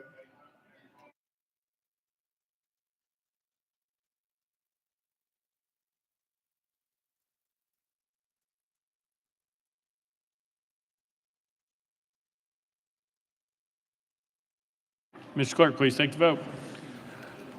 Ayes 86, 7 nays. House Bill 2503 having received constitutional majority, I hereby declare passed without objection. Motion to reconsider is tabled. Call up next bill, Mr. Clerk. House Bill 2508 by Representative Lynn, relative to the Greater Nashville Regional Council. Representative Lynn, you're recognized. Thank you, Mr. Speaker. I move passage of House Bill 2508 on third and final consideration. Representative Lynn moves passage, properly seconded. Mr. Clerk, call up First Amendment. House Local Government Committee Amendment Number 1. Chairman Crawford, you're recognized. Thank you, Mr. Speaker. The amendment removes a section of the original bill, and I move to adopt and defer to the sponsor for further explanation. Chairman Crawford moves adoption of amendment number 1, probably seconded. Any discussion on the amendment? Seeing none, all those in favor of amendment number 1 say aye. Aye. All those opposed say no. The ayes have it. You adopted. Next amendment, Mr. Clerk. Mr. Speaker, no further amendments. Representative Lynn, you're recognized. Thank you, Mr. Speaker. This legislation was brought to me by the Greater Nashville Regional Council, or GNRC. I serve as the legislative member on the GNRC. GNRC was created by Title 13's Chapter 14, and it's one of 9 development districts created to provide support to local governments and state government agencies within their respective areas. GNRC helps local communities access state and federal funds for a variety of social services, economic and community development projects, and infrastructure improvements. It also coordinates regional programming required by the state or federal government. GNRC is a 93-member body comprised of 13 county mayors, 52 municipal mayors, 2 state legislators, and 26 other members who are appointed by county mayors to represent the issues of business and commerce and vital social programming. Many members of the council are part-time mayors who typically rely on their city administrator or town manager to represent their community on the boards and the committees of the council. All other regional councils permit mayors to vote by proxy. Currently, the mayors of GNRC are prohibited from voting by proxy. This bill establishes an opportunity for the members to designate a voting alternate. This will help increase the participation of the smaller communities on the council. The bill clarifies that the officers of the council also serve as officers of the board of directors. The existing statute is a little confusing in that it makes it seem as though the board has a separate set of officers from the full council membership. The bill does not otherwise alter the duties or powers of the council or modify its membership. The amendment members took out a section of the bill that has already run here in this legislative session in another bill. And that is what this bill done. And with that, Mr. Speaker, and pending any questions, I renew my motion. Representative Lynn renews her motion. Any discussion on the bill? Representative Shaw. Thank you, Mr. Speaker. Sponsor yield. Representative Lynn. You read a lot, but from what I heard in committee, I just want to make sure I understand this. All this does is allow the mayor to designate someone and vote on his or her behalf in the meeting. Representative Lynn. Correct. Representative Shaw. Thank you so much. Thank you. Any further discussion? Seeing none. Any objection to the question? Seeing none. All those in favor of House Bill 2508 as amended, vote aye when the bell rings. Those opposed, vote no. As every member voted, does any member wish to change their vote?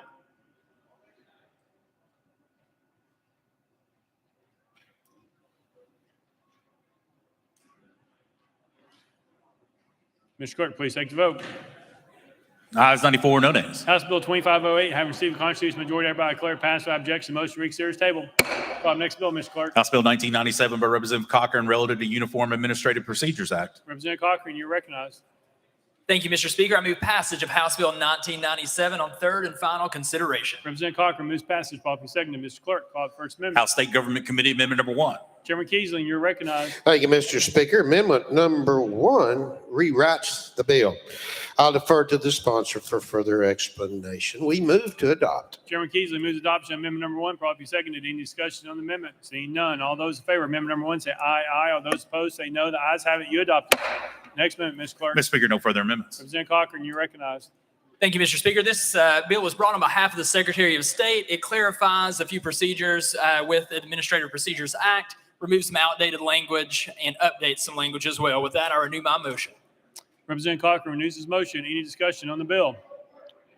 Seeing none. Any objection to the question? Seeing none. All those in favor of House Bill 1997 as amended, vote aye when the bell rings. Those opposed, vote no. As every member voted, does any member wish to change your vote? Cheryl, aye. Eldridge, aye.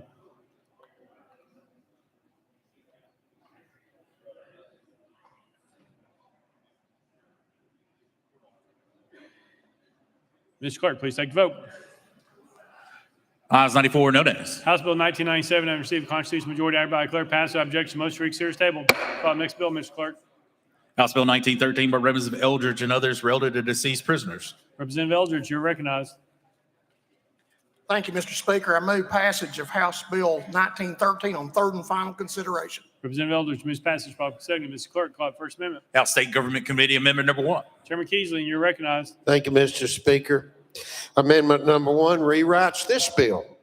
We'll defer to the sponsor for further explanation. Move to adopt. Chairman Keesley moves adoption of amendment number 1, probably seconded. Any discussion on the amendment? Seeing none. All those in favor of amendment number 1 say aye, aye. All those opposed say no. The ayes have it. You adopted. Next amendment, Mr. Clerk. Mr. Speaker, no further amendments. Representative Eldridge, you're recognized. Thank you, Mr. Speaker. Currently, the language in Tennessee Code and Title 41 states that the Department of Corrections must seek to have the remains of a deceased person in their custody decently interred when the department is faced with the disposition of the remains. This bill would amend Title 41 to allow for the disposition of the remains in accordance with Title 68, which allows for cremation. And with that, Mr. Speaker, I renew my motion. Representative Eldridge renews his motion. Any discussion on the bill? Seeing none. Any objection to the question? Seeing none.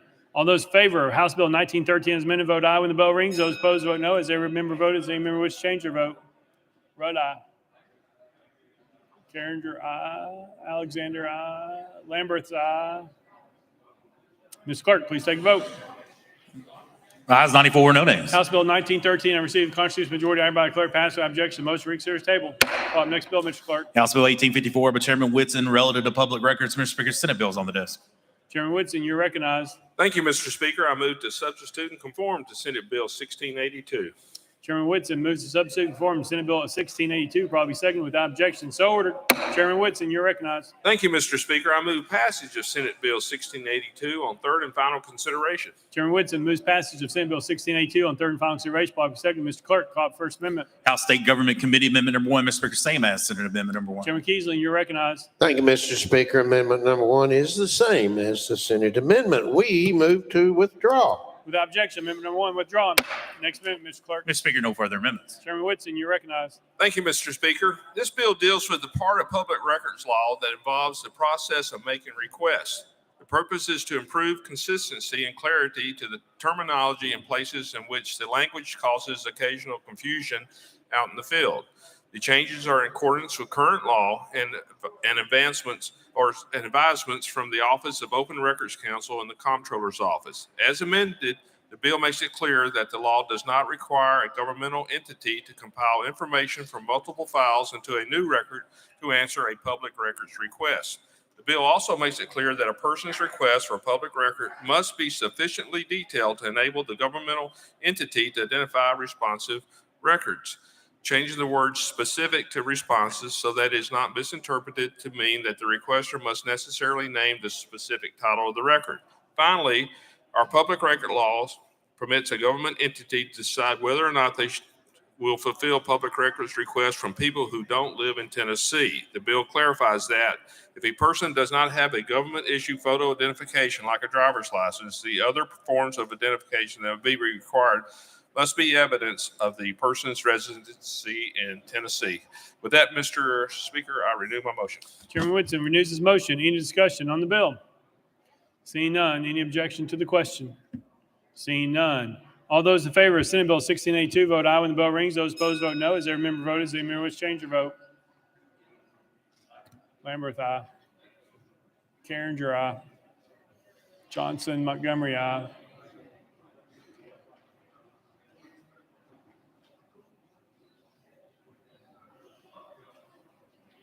Mr. Clerk, please take the vote. Ayes 93, no nays. Senate Bill 1682, having received a constitutional majority, I hereby declare passed without objection. The motion to reconsider is tabled. Call the next bill, Mr. Clerk. House Bill 1921 by Representative Wright and others relative to Staff Sergeant Ryan Canales Memorial Highway. Mr. Speaker, the Senate bill is on the desk. Representative Wright, you're recognized. Thank you, Mr. Speaker. I move to substitute and conform to Senate Bill 2038. Representative Wright moves to substitute and conform Senate Bill 2038, probably second without objection. So ordered. Representative Wright. Thank you, Mr. Speaker. I move passage of Senate Bill 2038 on third and final consideration. Representative White moves passage of Senate Bill 2038 on third and final consideration, probably second. Mr. Clerk, call the First Amendment. House Transportation Committee Amendment Number 1, Mr. Speaker, same as Senate Amendment Number 1. Chairman Howell, you're recognized. Thank you, Mr. Speaker. Same as Senate Amendment Number 1. Move to withdraw. Without objection, Amendment Number 1 withdrawn. Next amendment, Mr. Clerk. Mr. Speaker, no further amendments. Representative Wright, you're recognized. Thank you, Mr. Speaker. Staff Sergeant Ryan Christian Canales was the last soldier killed in action in Afghanistan. Along with his parents and grandparents, he grew up in Northeast Knox County. It's where he met his wife. It's where he graduated from Gibbs High School. This bill will memorialize a section of State Route 331 and 131 in his name.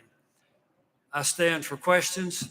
I ask for your kind consideration, and I renew my motion. Representative Wright renews his motion. Any discussion on the bill? Seeing none. Any objection to the question?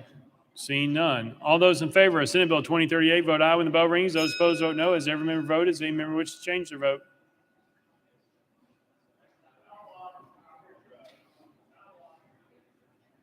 Carringer, aye. Lambert, aye. Mr. Clerk, please take the vote. Ayes 95, no nays. Senate Bill 2038, having received a constitutional majority, I hereby declare passed without objection. Motion to reconsider is tabled. Call the next bill, Mr. Clerk. House Bill 2764 by Representative Wright and others relative to the selection of candidates. Mr. Speaker, the Senate bill is on the desk. Representative Wright, you're recognized. Thank you, Mr. Speaker. I move to substitute and conform to Senate Bill 2616. Representative Wright moves to substitute and conform to Senate Bill 2616, properly second without objection. So ordered. Representative Wright. Thank you, Mr. Speaker. I move passage of Senate Bill 2616 on third and final consideration. Representative Wright moves passage of Senate Bill 2616 on third and final consideration, probably second. Mr. Clerk, call it First Amendment. House Local Government Committee Amendment Number 1. Chairman Crawford, you're recognized.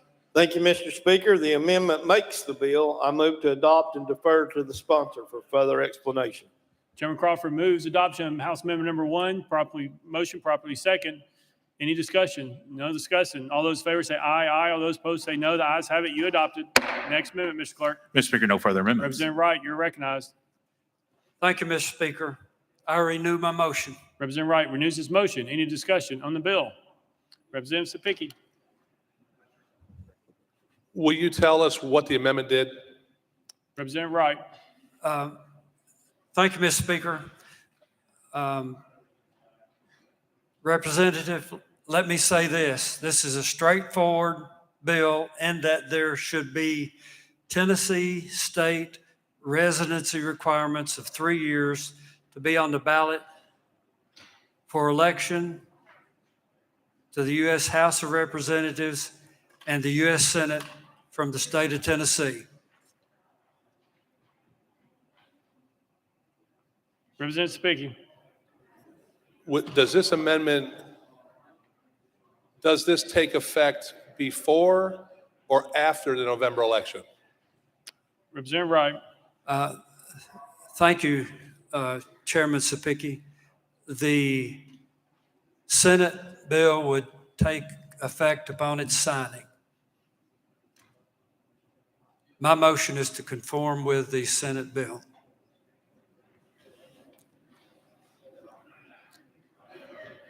The posture that we're in, Mr. Clerk, can you tell them the posture we're in? Mr. Speaker, the representative has moved to substitute conform to Senate Bill 2616. After that, the House adopted the House Local Government Committee amendment, so we're back on Senate Bill 2616 as amended.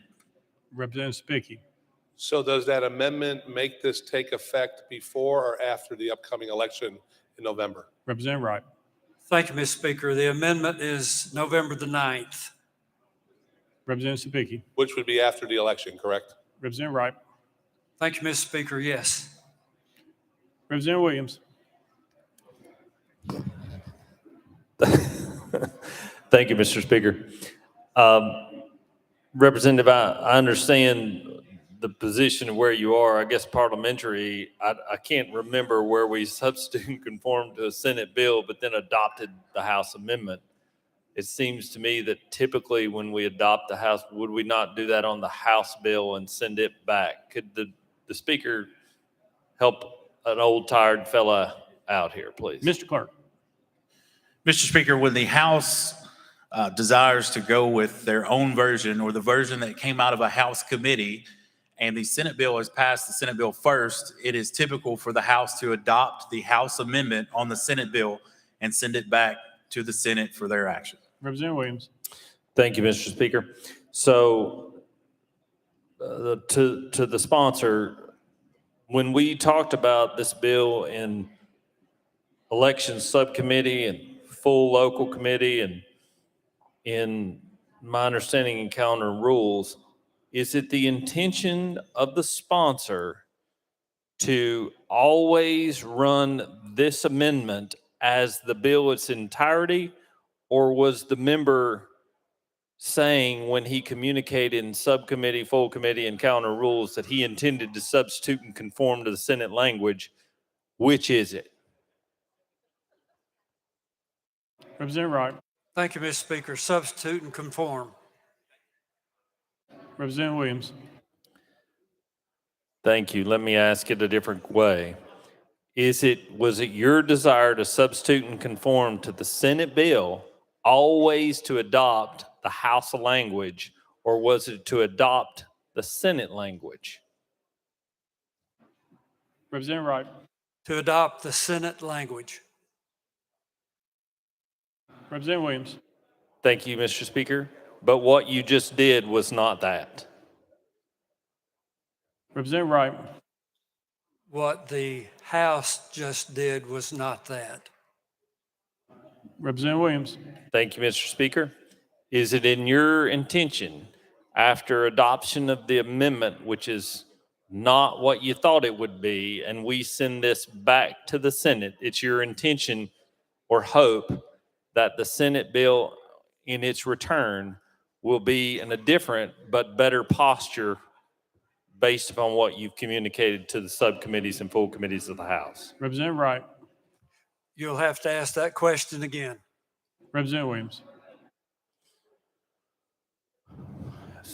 Thank you, Mr. Speaker. It's my understanding if we move this bill out of here today to the Senate, it will materially be different than what the Senate sent us. Is it your view that what we're sending to the Senate is the final posture of where you want to be, or are you going to substitute and conform in its entirety and adopt the Senate amendment when it comes back to this body? Representative Wright. Thank you, Mr. Speaker. Not knowing what the Senate would send back, I can't respond to that, but I can respond to it as it exists today. The Senate has laying here a bill which will require minimum 3-year residency requirement, the state of Tennessee, to take effect upon its signing. That's what I support, and that's what I want the House to support.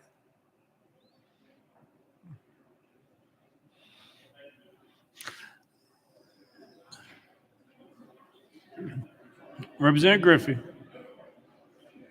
Thank you, Mr. Speaker. Thank you, sponsor, for the legislation. I'm in support of the legislation, but I'm not supportive of it not taking effect until after the election. And so I like the Senate version. I wish we would stick with the Senate version. And I just kind of wonder, why are we adding an amendment we may not have support? And I'm going to blue light just so that maybe we can keep the bill alive. I just wanted to thank you, Mr. Speaker, and thank you, sponsor. Representative Wright. Thank you, Mr. Speaker. Representative Griffey, we share office space closer than we're standing right now. So let me restate what I think you just, let me pass on that. Representative Mitchell. Oh, sorry, Representative Wright. Thank you, Mr. Speaker. I didn't want to restate Representative Griffey. I wanted to restate myself. The Senate bill that is laying on the desk is effective upon its signing, and that's what I support. Thank you, Mr. Chairman, or Mr. Speaker. Representative Mitchell. Thank you, Mr. Speaker. Representative, question. We've been a state for 225 years, and we've never had the necessity for this. What's brought up the urgency of this legislation now? Why do we need this bill now? Representative Wright. Thank you, Mr. Speaker. There is no urgency for this bill right now. In my opinion, this is something that should have been declared in years gone by. But since it has not been, that's the reason I brought the bill today. Representative Mitchell. So I'm just trying to find the need for it. Why is 3 years, and is there any incident in particular that's come about that's brought the necessity of this bill? Representative Wright. Thank you, Mr. Speaker.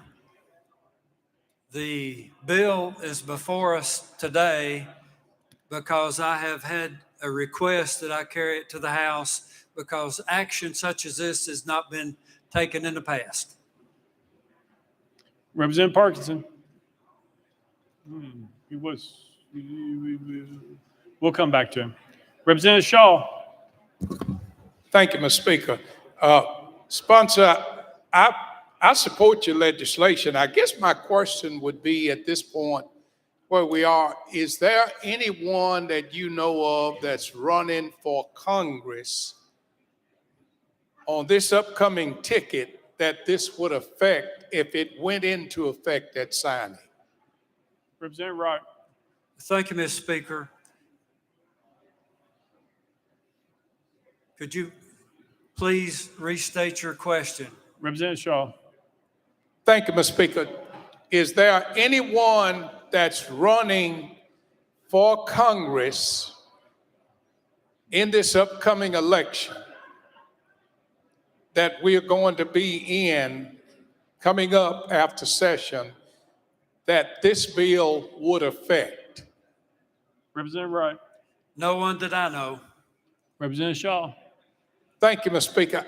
I mean, because we have restrictions as legislators, I think it's same for us. We have to be citizens of the state for so long to run as state legislators. I think it should be the same for congressmen. However, I didn't get the idea that it was going to be law upon signing it, as you just said. That's the only thing that have changed. I support your legislation. I wouldn't want to affect someone who've already signed up or pull a petition or to do something, but I do feel that they should have citizenship here for at least 3 years before they be my congressperson. So I don't have a problem with your legislation. I just wouldn't want it to affect someone that was not expecting this to happen this quick. Thank you.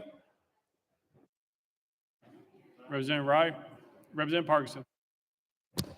Move previous question. All right, previous question's been called. Sorry, Pat. No objection, we are voting. All those in favor of Senate Bill 2616 as amended, vote aye when the bell rings. Those opposed, vote no. Is there a member votes? Is there a member wish to change your vote? Williams, aye.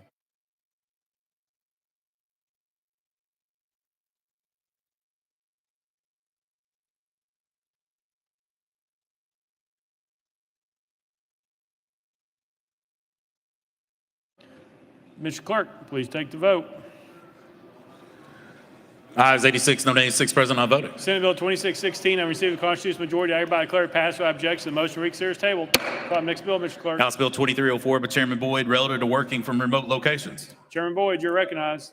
Thank you, Mr. Speaker. I move passage of House Bill 2304 on third and final consideration. Chairman Boyd moves passage following second. Mr. Clerk, call it First Amendment. House Commerce Committee Amendment number 1. Chairman Vaughn, you're recognized. Thank you, Mr. Speaker. Commerce Committee Amendment number 1 rewrites this bill. I resolutely move to adopt Amendment 1, and I will defer to that sponsor right there for further explanation. Chairman Vaughn moves adoption of amendment number 1, probably seconded. Any discussion on the amendment? Seeing none, all those in favor of amendment number 1 say aye, aye. All those opposed say no. The ayes have it. You adopt the next amendment, Ms. Clerk. Mr. Speaker, no further amendments. Chairman Boyd, you're recognized. Thank you, Mr. Speaker. Members, House Bill 2304 adds some clarifying language to statute with regard to mortgage loan originators who operate remotely. The bill additionally defines remote locations. It makes make sure each company has some security policies and procedures in place to protect consumer data, and makes clear that no customer interactions can take place as a residence unless that's a licensed facility. Mr. Speaker, I renew my motion. Chairman Boyd renews his motion. Any discussion on the bill?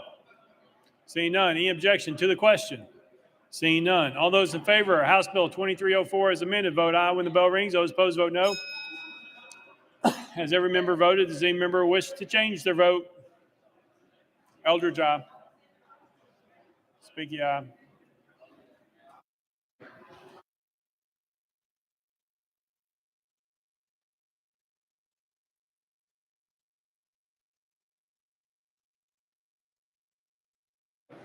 Mr. Clerk, please take the vote. Ayes 94, no nays. House Bill 2304 having received a constitutional majority, everybody declare passed. Objects and motion to consider as table. Call the next bill, Mr. Clerk. House Bill 2154 by Chairman Sapiki and others relative to public school libraries. Mr. Speaker, the Senate bill is on the desk. Chairman Sapiki, you're recognized. Thank you, Mr. Speaker. I move to substitute and conform to Senate Bill 2407. Chairman Sapiki moves to substitute and conform to Senate Bill 2407 without objection. So ordered. Chairman Sapiki. Thank you, Mr. Speaker. I move passage of Senate Bill 2407 on third and final consideration. Chairman Sapiki moves passage of Senate Bill 2407 on third and final consideration. Second, Mr. Clerk, call the first amendment. Mr. Speaker, no amendments filed. Chairman Sapiki, you're recognized. Thank you, Mr. Speaker. I renew my motion. Chairman Sapiki renews his motion. Any discussion on the bill? Seeing none. Nope. Representative Clemens. Thank you, Mr. Speaker. Mr. Sponsor, you to please explain how this is different from the current process of books being chosen? Representative Sapiki. No. What this does, Chairman Sapiki. Thank you, Mr. Speaker. Very good question there. The process right now is through the librarians. What this does is require the local board of education to come up with a process to deal with complaints that are handled at the local level by parents or legal guardians that have questions about inappropriate materials in their libraries. Representative Clemens. So what have the librarians done that we disagree with, that we're usurping their authority after all this time, librarians choosing appropriate books for their school? Chairman Sapiki. That's a very good question. What I hope to convey is what this bill actually does is protect our librarians from just doing their job.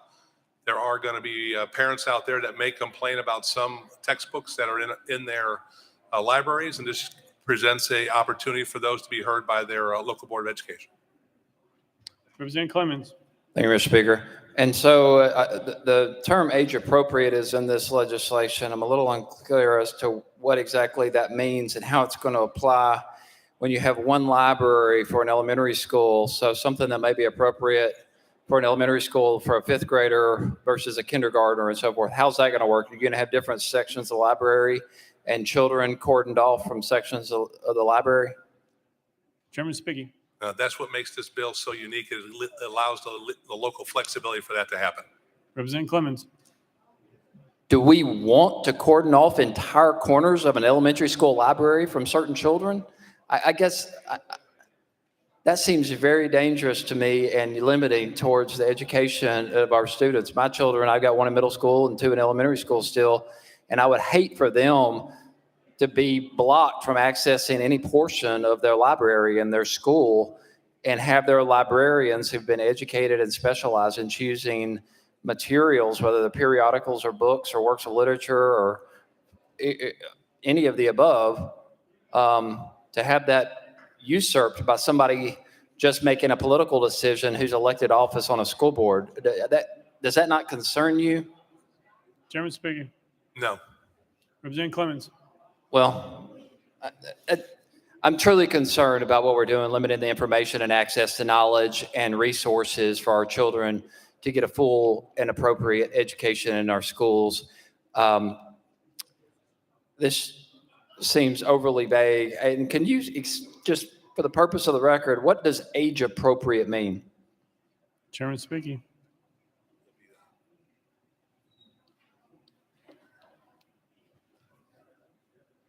Chairman speaking. Thank you, Mr. Speaker. That would be determined by a local LEA and also what's in case law already. Representative Clemens.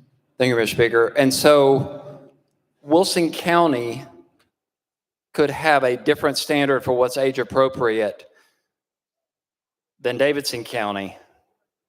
So you're going to have children being disadvantaged based on what county they're living in just because of the whims of an elected official in one county versus another. Does that not alarm you? You have 95 different standards and children having different access to different books in the same grade level from county to county across the state of Tennessee? Chairman speaking. We actually have 147 different LEAs, so it'd be 147 different options. But what the local elected officials would do, bestowing community standards of what a reasonable person would be deemed of obscene or pornographic or age level appropriate, those individuals who are elected by that community would make that decision. Representative Clemens. Thank you, Mr. Speaker. So I'm using 95 to be conservative, but that's great. So you just proved my point. You got all these different standards across the entire state of Tennessee. That is a dangerous differential across the state of Tennessee based on the political whims of certain members of an elected board, depriving one county versus another. I think you've got an overly vague issue here. I think you've got a differentiation problem from LEA to LEA. So, you know, I obviously oppose the legislation, but anyway, thanks, Mr. Speaker. Representative Towns. Mr. Speaker, thank you. Sponsor yield. Chairman speaking does. Representative Towns. Thank you, sir. Mr. Representative, tell me this. Libraries are public places for everybody, correct? Chairman speaking. This just has to do with school libraries. Representative Towns. Only school libraries. Chairman speaking. Sir. Representative Towns. Thank you for that. Representative Miller. Thank you. A question for clarification based on Representative Nashville's question. My understanding that each LEA will decide what is age appropriation and what should go in or not go into libraries. Is that correct? Chairman speaking. Yes, in 3C of the language of the bill, it talks about that the local board of education will craft these policies. Representative Miller. So exactly how many different LEAs are we potentially speaking of? Chairman speaking. 147. Representative Miller. Again, I'll just pose the question as well. If half of those LEAs, no, let's just take a third and a third and a third, and all of them have something totally different. Do you have a problem with that? I mean, come on. Chairman speaking. That is the intent of the bill, is to make sure that our locals express the community standards of what a reasonable person would deem inappropriate, obscene, or pornographic. Those are the members that are elected by those people to serve on that school board to administer those local school boards. There's 147 different of them. Representative Miller. Thank you, Mr. Speaker. But it's my understanding, if I'm reading this correctly, once those procedures, policies, or determinations are made, you can have anyone from teachers, parents, school custodian needs to be a part of that conversation and that decision. Is that correct? Chairman speaking. If I understand your question about the removal of the books, Chairman speaking. the school board who is the elected representatives of that community, would be the ones charged with using the community standards to determine whether or not a book should be removed or placed in a different section of the library. Representative Miller.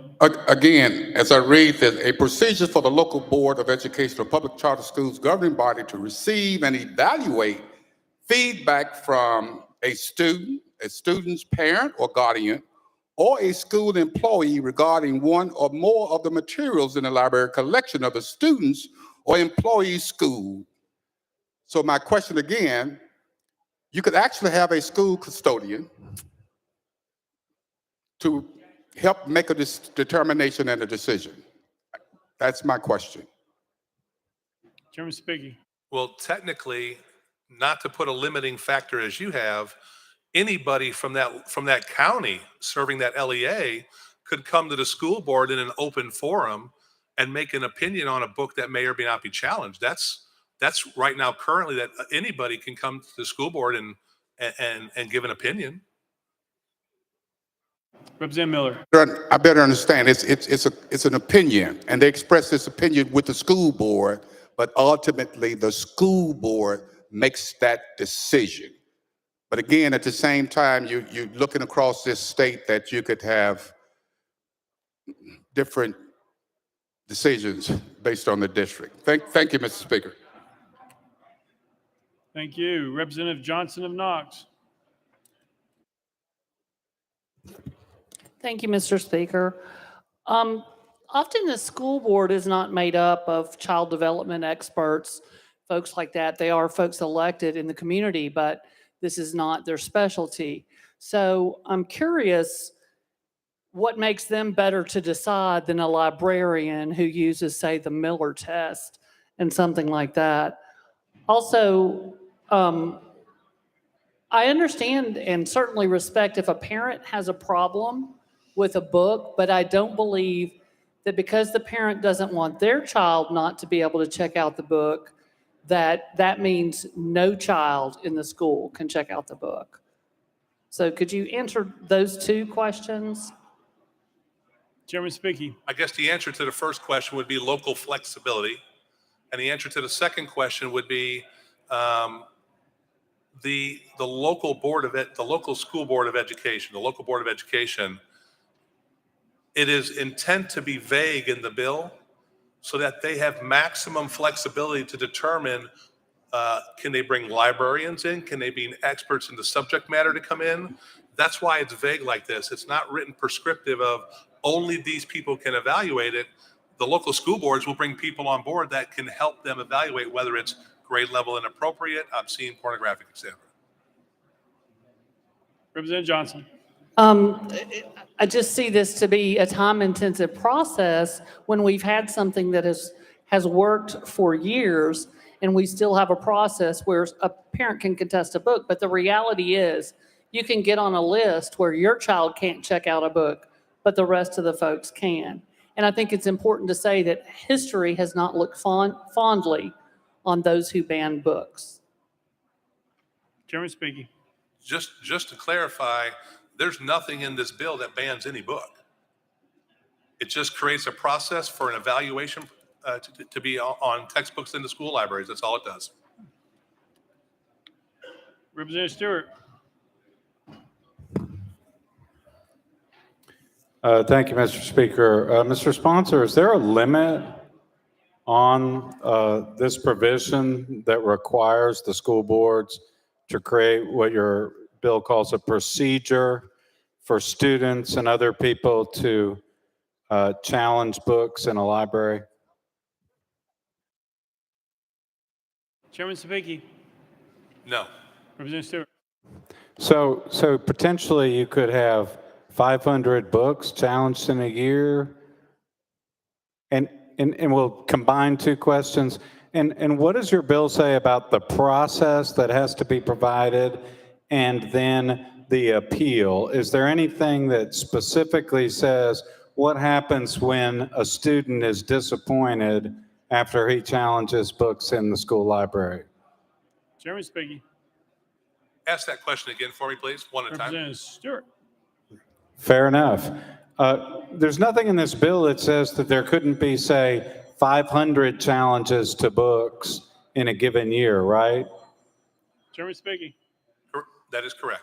Representative Stewart.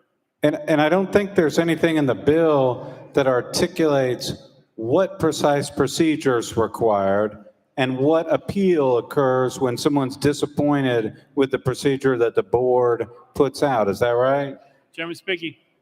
In the bill, it talks about the local Board of Education creating a process to handle appeals, handle questions. That is this bill. It gives total local flexibility to 147 different LEAs. Representative Stewart. See, that's my concern, because you just yourself used the word process. And so my concern is this. You know, we've never had this before. Somehow we've made it from the days of Andrew Jackson until now without this new administrative regime that you're setting up in every school district in the state. And basically what you're saying is anytime a student is disgruntled with a book or his or her parents, they can come in and they have to have a procedure that is set up where they can come and have a formal process. That means there are going to be rules to that process. Then there's going to be an appeal. I mean, aren't you worried you're setting up this extraordinary process that's going to take an enormous amount of time from these elected public officials, the school board members? Not to mention the appellate rights when people think their due process has not been followed or respected. Chairman Spicky. I have total faith in our local school boards and the people that support them to make sure that this process will be put together seamlessly. Representative Stewart. Well, there you go again saying process. I'll just tell you that's my concern, because when you do that, when you set that up, what you're doing is you're conveying rights to these people who are going to come forward and essentially litigate the books in the school library. Maybe that's what you want to do. I'll tell you, when we get down the road, if this bill passes, and we've got our school boards facing appeal after appeal after appeal, and then potentially court action when people feel that their right to challenge these books hasn't been satisfied, I think we're going to look back and realize that our already overly burdened schools really were not assisted by this new administrative regime that you're asking us to create today. We've made it a long time, members, without imposing this burden on our school board. And that is what we're doing today. We're creating an entirely new procedure, which is going to take an enormous amount of time, year in, year out, for our schools. Is that really what we want our schools to be spending their time on? We've made it this far without it. I really think this bill is a classic bill that's going to have enormous unintended consequences. And I can't imagine that if we've made it this far without it, that we need this new administrative regime imposed now.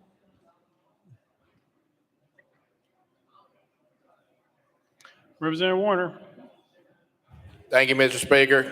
Call for previous question. Previous question been called. Objections? Seeing none, we are voting. All those in favor of Senate Bill 2407, vote aye when the bell rings. Those opposed, vote no. Has every member voted? Does any member wish to change their vote? Alexander, aye.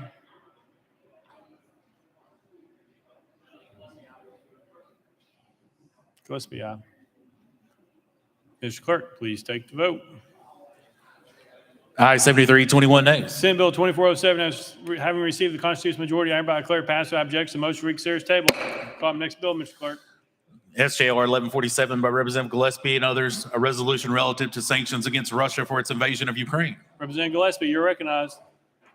Thank you, Mr. Speaker. I move to concur in SJR 1147. Representative Gillespie moves to concur in Senate Joint Resolution 1147, properly seconded. Mr. Clerk, call the first amendment. Mr. Speaker, no amendments filed. Representative Gillespie, you're recognized. Thank you, Mr. Speaker. And in consultation with both leaders, I move that all voting members voting in the affirmative be listed as co-prime sponsors.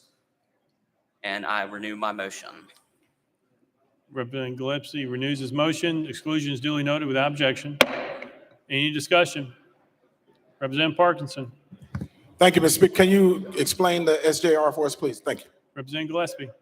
Thank you, Mr. Speaker. Yes, what this does is it will urge the President of the United States and the Congress of the United States to do the following items. One, fully remove the Russian financial system from the SWIFT banking system. Two, immediately expel from the United States all Russian diplomatic personnel. Number three, partially of which has already been done by executive order, would be to immediately ban all imports from Russia proper. And with that, I renew my motion. Representative Parkinson, 2 thumbs up. Any further discussion? Representative Hardaway. Thank you, Speaker. To the sponsor, I agree with each of those. Are those positions that the White House and Congress have already taken? Representative Gillespie. Thank you, Mr. Speaker. I'm sorry, Representative, I missed that first part of what you just said. Representative Hardaway. I said, I agree with all of your points. And I'm asking, are these points, are they the same positions that the White House, President Biden, and Congress have already taken? Representative Gillespie. Thank you for that. It's my understanding that there are bits and pieces of this that have already been decided on or taken action by either the White House or the Congress. But as you know, the Congress is not just one person. And so it's kind of hard for me to answer that in that. Representative Hardaway. Thank you.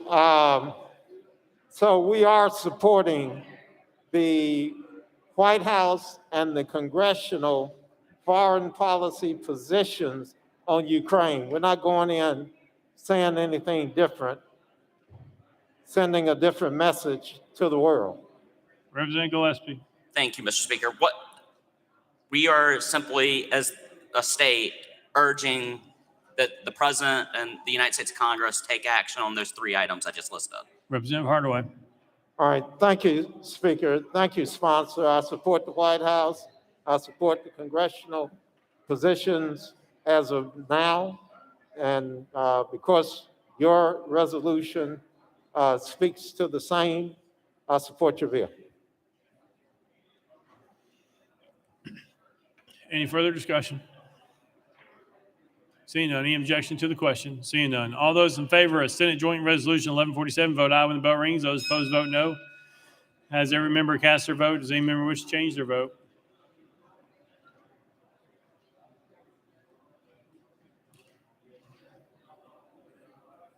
Mr. Clerk.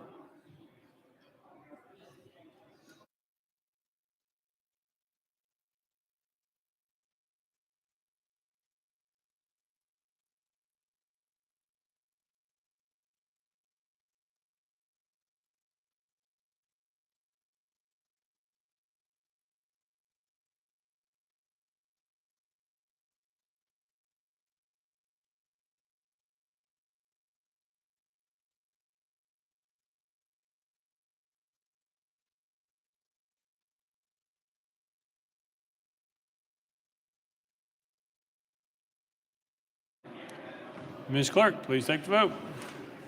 Ayes 94, no nays. Senate Joint Resolution 1147 received a constitutional majority. I hereby declare it concurred in with objection. Motion to reconsider is tabled. Call the next bill, Mr. Clerk. Senate Bill 29 by Representative Faison and others relative to general local government. Mr. Speaker, on March 7th, 2022, the Senate non-concurred in House Amendment Number 1. Chairman Faison, you're recognized. Thank you, Mr. Speaker. I move to lift from the table motion to reconsider action passing Senate Bill 29. Without objection, so ordered. Chairman Faison. Mr. Speaker, I move to reconsider our action on Senate Bill 29. Without objection, so ordered.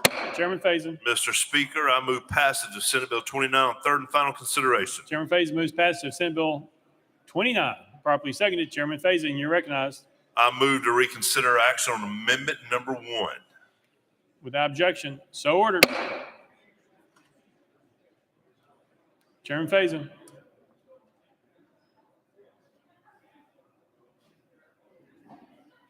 Thank you, Mr. Speaker. I move to withdraw Amendment Number 1. Without objection, so ordered. Chairman Faison. I move passage of Senate Bill 29 on third and final consideration. Chairman Faison moves passage of Senate Bill 29 on third and final consideration. Any discussion?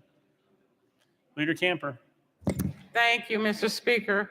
Mr. Sponsor, will you explain what we've done now that we've reconsidered our action and Chairman removed- Faison. Thank you, Leader Cameron. Thank you, Mr. Speaker. Members, this is the bill that we debated for a while, a couple weeks ago, about the Memphis residency requirement. The Senate bill would make it statewide application, which is what many people were arguing for. And I renew my motion. Chairman Faison renews his motion. Any further discussion on the bill? Seeing none, any objection to the question? Seeing none. All those in favor of Senate Bill 29, vote aye when the bell rings. Those opposed, vote no. As every member voted, does any member wish to change their vote?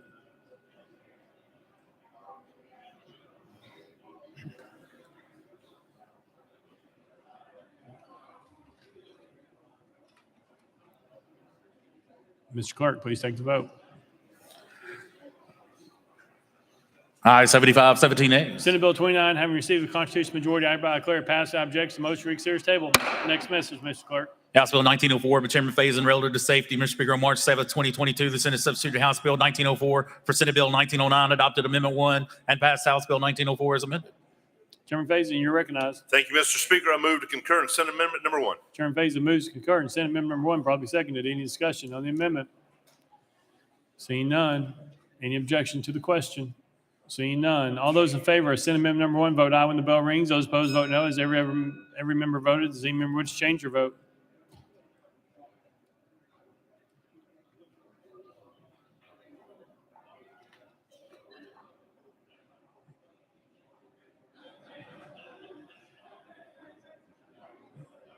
Mr. Clerk, please take the vote.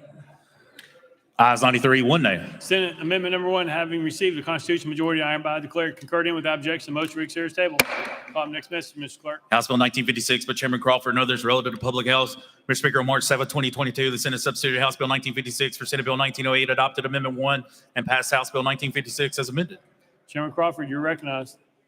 Thank you, Mr. Speaker. I move to concur in Senate Amendment number 1. Chairman Crawford moves to concur in Senate Amendment number 1, properly seconded. Any discussion on the amendment? Seeing none. Any objection to the question? Seeing none. All those in favor of Senate Amendment number 1, vote aye when the bell rings. Those opposed, vote no. As every member voted, does any member wish to change their vote?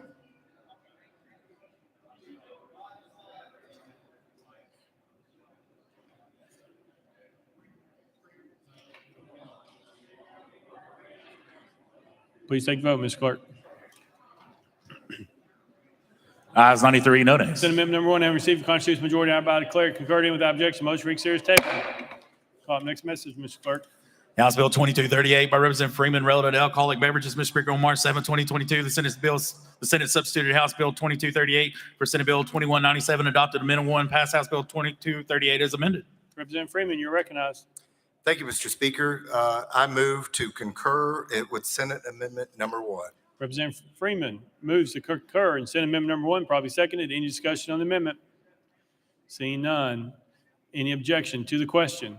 Seeing none. All those in favor of Senate Amendment number 1, vote aye when the bell rings. Those opposed, vote no. As every member voted, does any member wish to change their vote?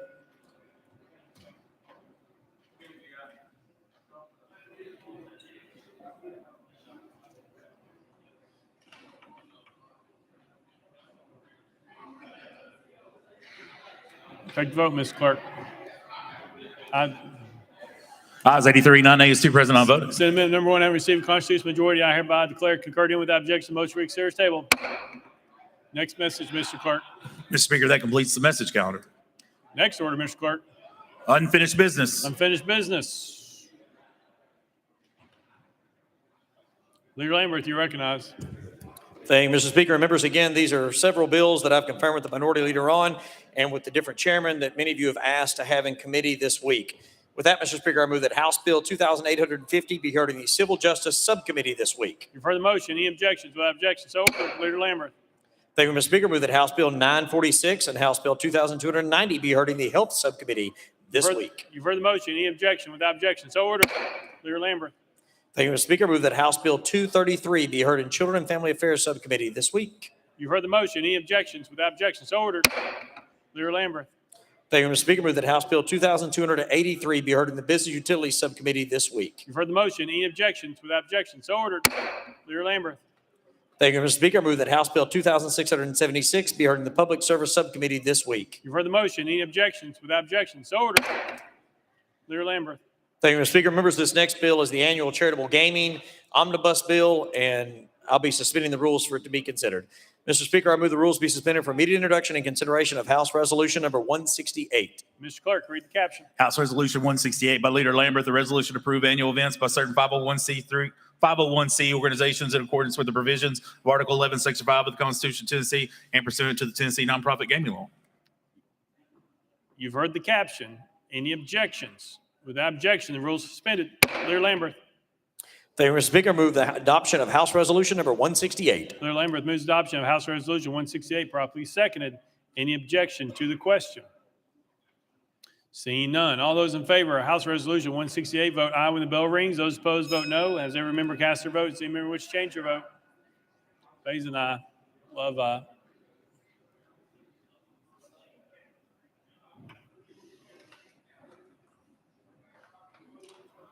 Take the vote, Mr. Clerk. Ayes 93, no nays. House Resolution 168 having received a vote in the affirmative by 2/3 majorities of the members elected of the 112th General Assembly, I hereby declare it adopted. Without objection, the motion reconsider is tabled. I appoint Representative Hodges to the Finance, Ways, and Means Committee. He will no longer serve on the Commerce Committee. Mr. Clerk. Mr. Speaker, we have a message from the Senate. Mr. Speaker, I'm directed to transmit to the House Senate Bill 1782, the Senate non-concurred, and House Amendment number 1. Thursday's message calendar. Next order, Mr. Clerk. Announcements. Announcements. All right. Oh, Representative Littleton. Thank you, Mr. Speaker. On behalf of Representative Jernigan and I, we would like to invite everyone to the Taiwan Caucus reception dinner this Wednesday at 4 p.m. We'll hear from Director General Wang and leaders of the Taiwan community. The location has changed from conference room 5C to conference room 8D and 8E. So we hope to see you all there. Next order, Mr. Clerk. Roll call. Roll call.